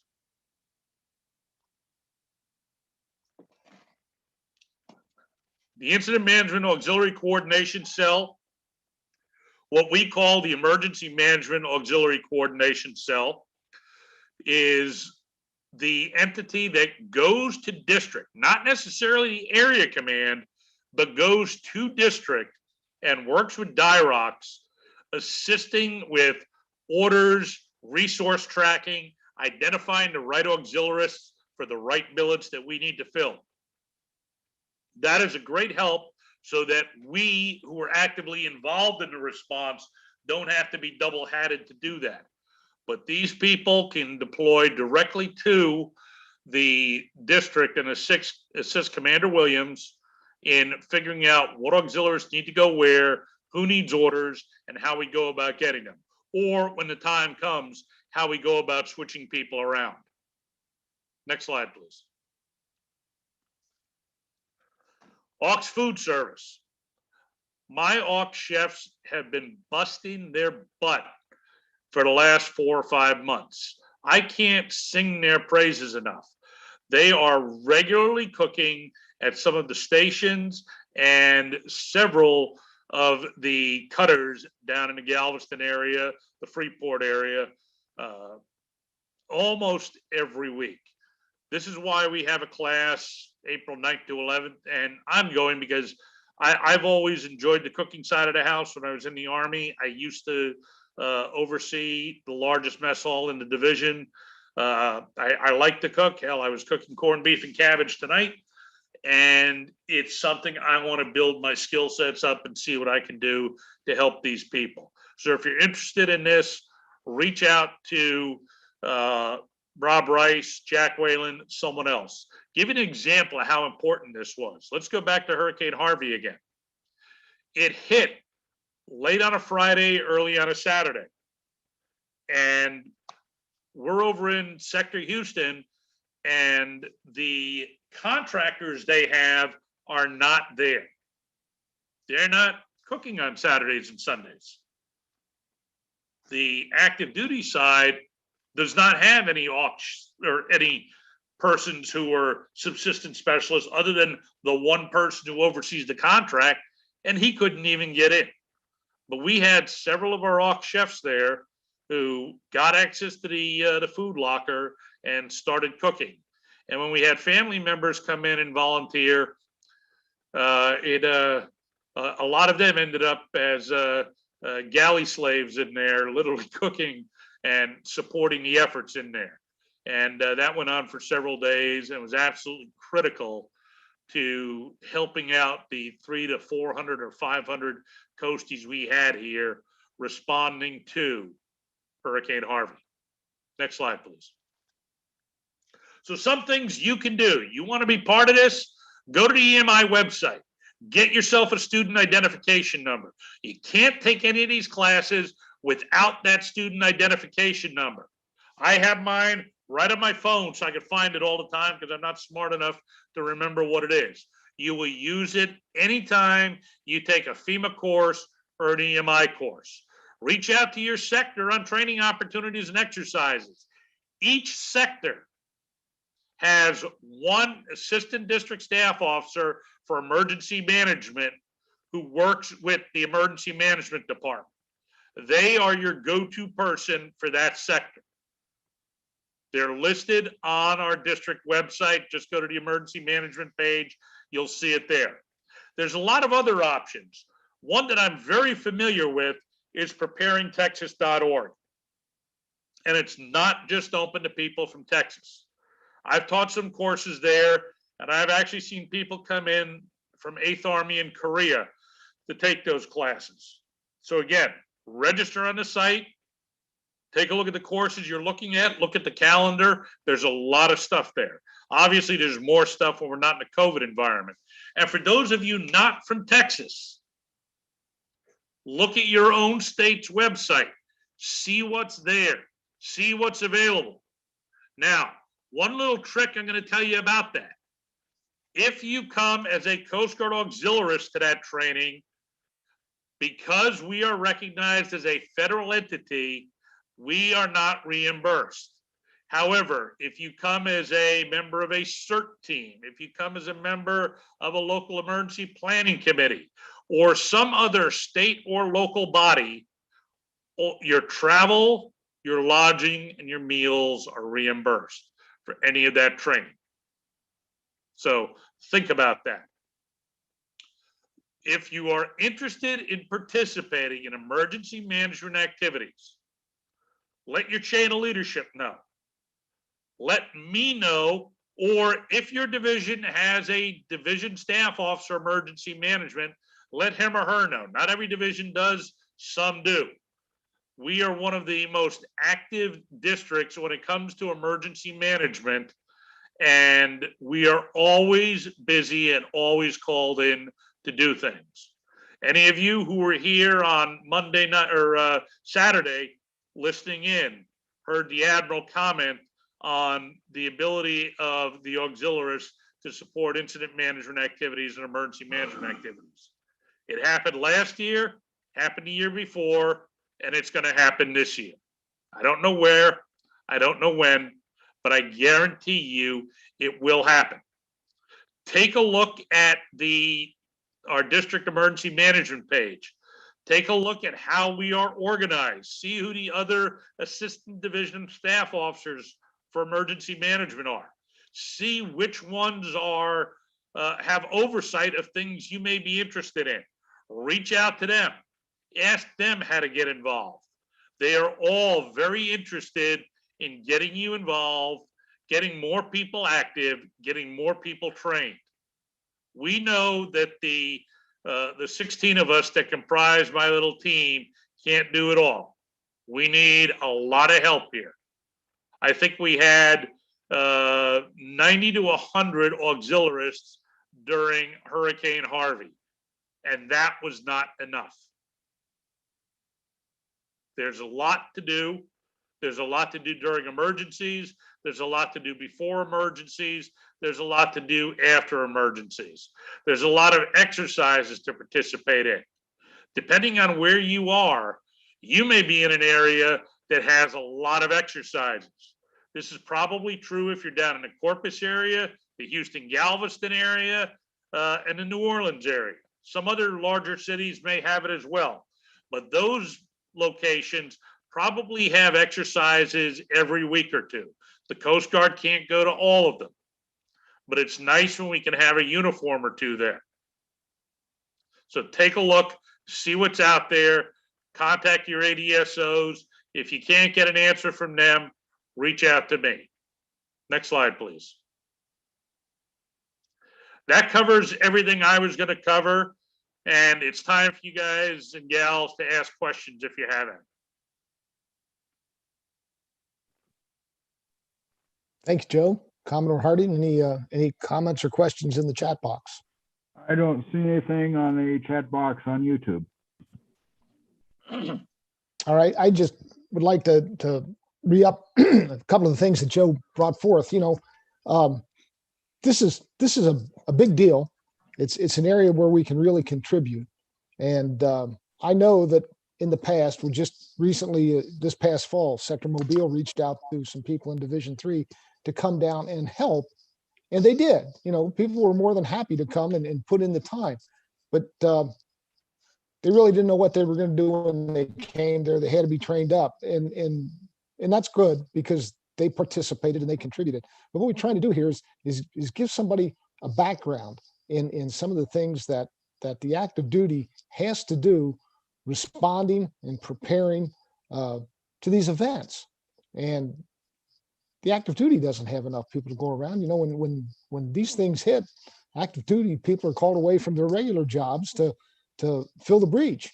And if we can help fill that breach, let's do it. But to do that, we're going to have to take a little training, just like we have to train to be a vessel examiner or a crewman or a pilot or whatever we're doing now for the Coast Guard Auxiliary. And, you know, Joe gave us a pathway here where a lot of these courses are self-study. And as he said, you know, you can knock them out in an hour or two sometimes. So start building your resume or get a hold of the ADSO EM in your area. I believe, Joe, we have East, West, and Central now, staffed ADSOs EM. And that being said, you know, maybe you can work out a training program with that person. That person can be your emergency management mentor. So please, you know, there's a lot to do. This is an important mission, and it's a mission that it's going to take some time, some effort, and it's going to take commitment when we're asked to help. And that's the thing, you know, we go back to that slide that Joe showed us, and we get a little pushback about that slide once in a while. You know, I hear things like, well, you can get that Knox data. Yeah, I can tell you every Monday morning how many planes and boats and PWCs and radios and vehicles that we have as facilities in the 8th Coastal Region. But what I can't tell you is if all of them are ready to be deployed. You know, we can go into Oxstat and we can see that Division whatever has 210 members. And oftentimes we hear a division commander say, well, 210 of them are ready to be deployed. Really? You know, Well, so if I just pick out a name and I call that person up, he's going to be ready to make a weeks long commitment, and he's got the uniforms that he needs, and might even have to bring some things to exist on, depending on how bad an area has maybe been devastated where that help's needed. So it's an important mission. It's one where we have to be ready, and it's one that we to so very much. Commander, you have any comments you want to make? Commodore, I have a few questions that have popped up on the YouTube chat from Adam McLeod. Could you say a bit about specific officers, tasks on an ICS team and how to train for them? Sure. Let's just look at the basic positions right away. The things that I look at training people for initially, and this is basically you're stepping into the role unless you have some very specific capability, is check-in and status recorder, display processor, field observer, documentation technician, equipment time recorder, personnel time recorder, radio operator, PIO support technician, command aide, and food support technician. And depending on which of those positions you want to pursue, there are training that we recommend that you go through to actually get yourself qualified for that. For instance, you asked about PIO support technician. There is a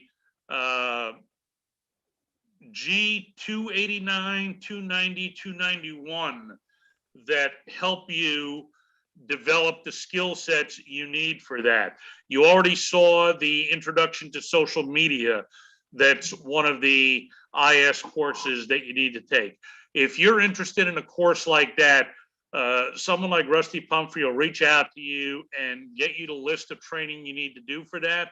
He'll get you a copy of the position task book for that particular course or that particular training, and he will start mentoring you through the process of getting yourself qualified to do that particular role. And if you have something like liaison, there's a course for that, and we would recommend some other courses for that, along with developing a good working partnership and a active, engaged relationship with your local emergency management office, be it at a city or a county level.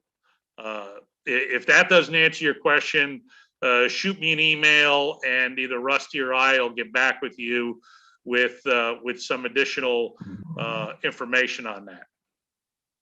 And I think, Joe, that may have answered his second question. He had what would be necessary for PA, and I think you touched on that also.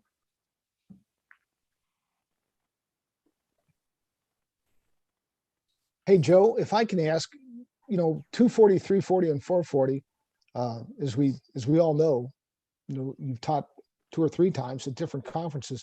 Is there a possibility that those courses could be presented virtually? We could probably do the 240 virtually. I'll have to look at the 340 again. We've updated it since the last time we did it. I'm sure there's a way we could do it. The 440, we haven't fully developed yet, but we're still working on that. But if someone's interested in the 240 and you've got enough people who are interested in it, we could certainly go ahead and do that. Okay, thanks. Hey, Commander Williams here. Hey, Joe, yeah, I appreciate this past hurricane season. It was busy and a phenomenal job, you and the others, so I appreciate it. Just one thing that I want to reiterate is some of you may have heard the AUX FS, Mr. Rice, speak on Monday night about funding challenges, to get trained and such.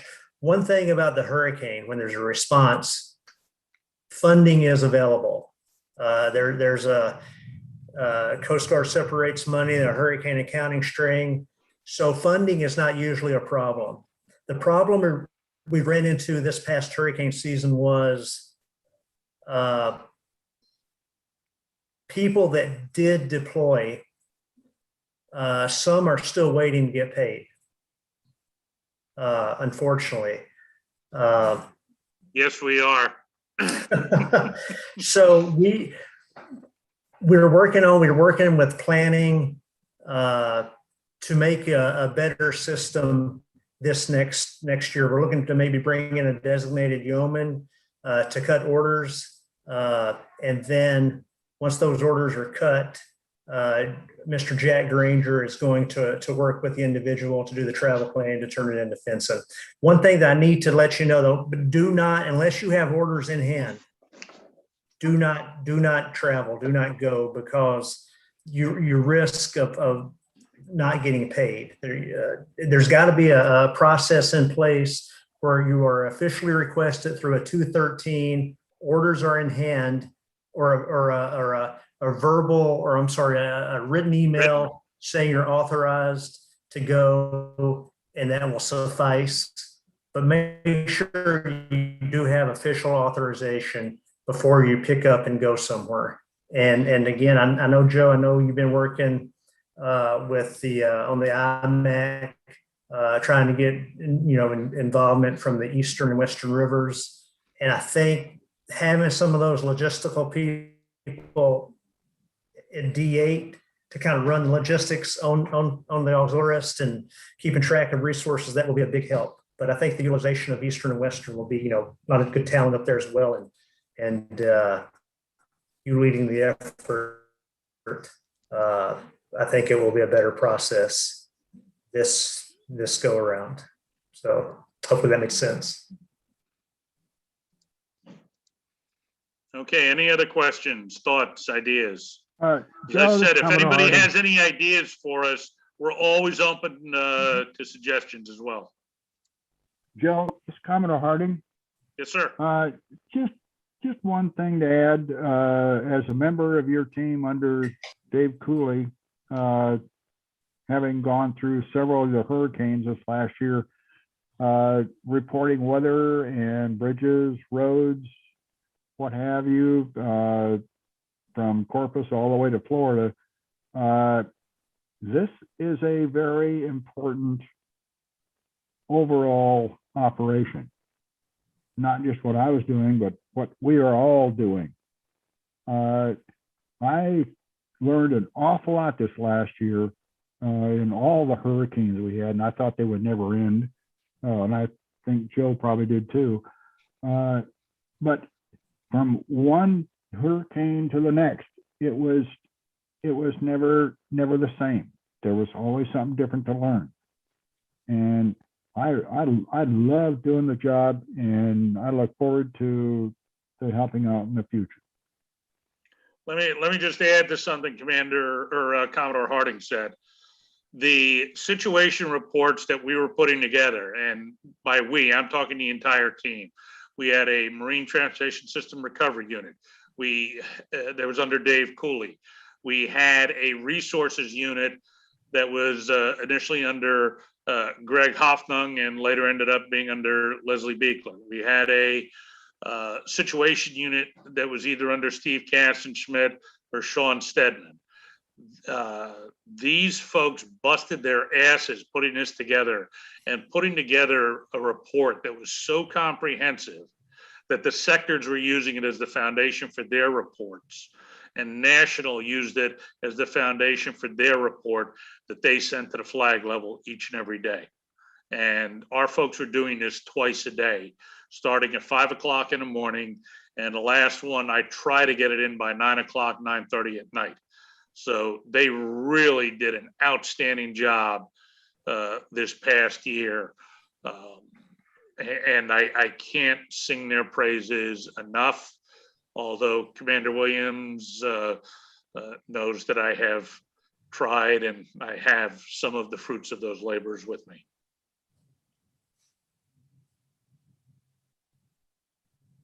Anything else? If not, I have the most important thing to say is happy St. Patty's Day. Be responsible. Sláinte. I'll drink to that. Thank you, Joe. Thank you, Fred. Thank you, everyone that was on the call tonight. Tomorrow night, we'll wrap up. We have a presentation from Mr. Trent Richardson on virtual public education. And I hope that all of you that are on the call tonight will be on that call. I know a lot of people are thinking, oh boy, here we go, virtual PE, I don't like that, and I've heard some comments from some people, they don't want any parts of it. And I ask them, why not? And they say, well, I'd rather be there in my uniform in person. And, I understand that, but that's not the way things are heading in today's world. So I'm not saying we're throwing out brick and mortar education, we're not throwing that out the window. We're not. But if we're going to deliver voting safety to more people, we're going to have to do it in this environment, in the virtual environment. So it's a good presentation. I hope that everybody that's on the call tonight participates, and I hope more people see fit to do it.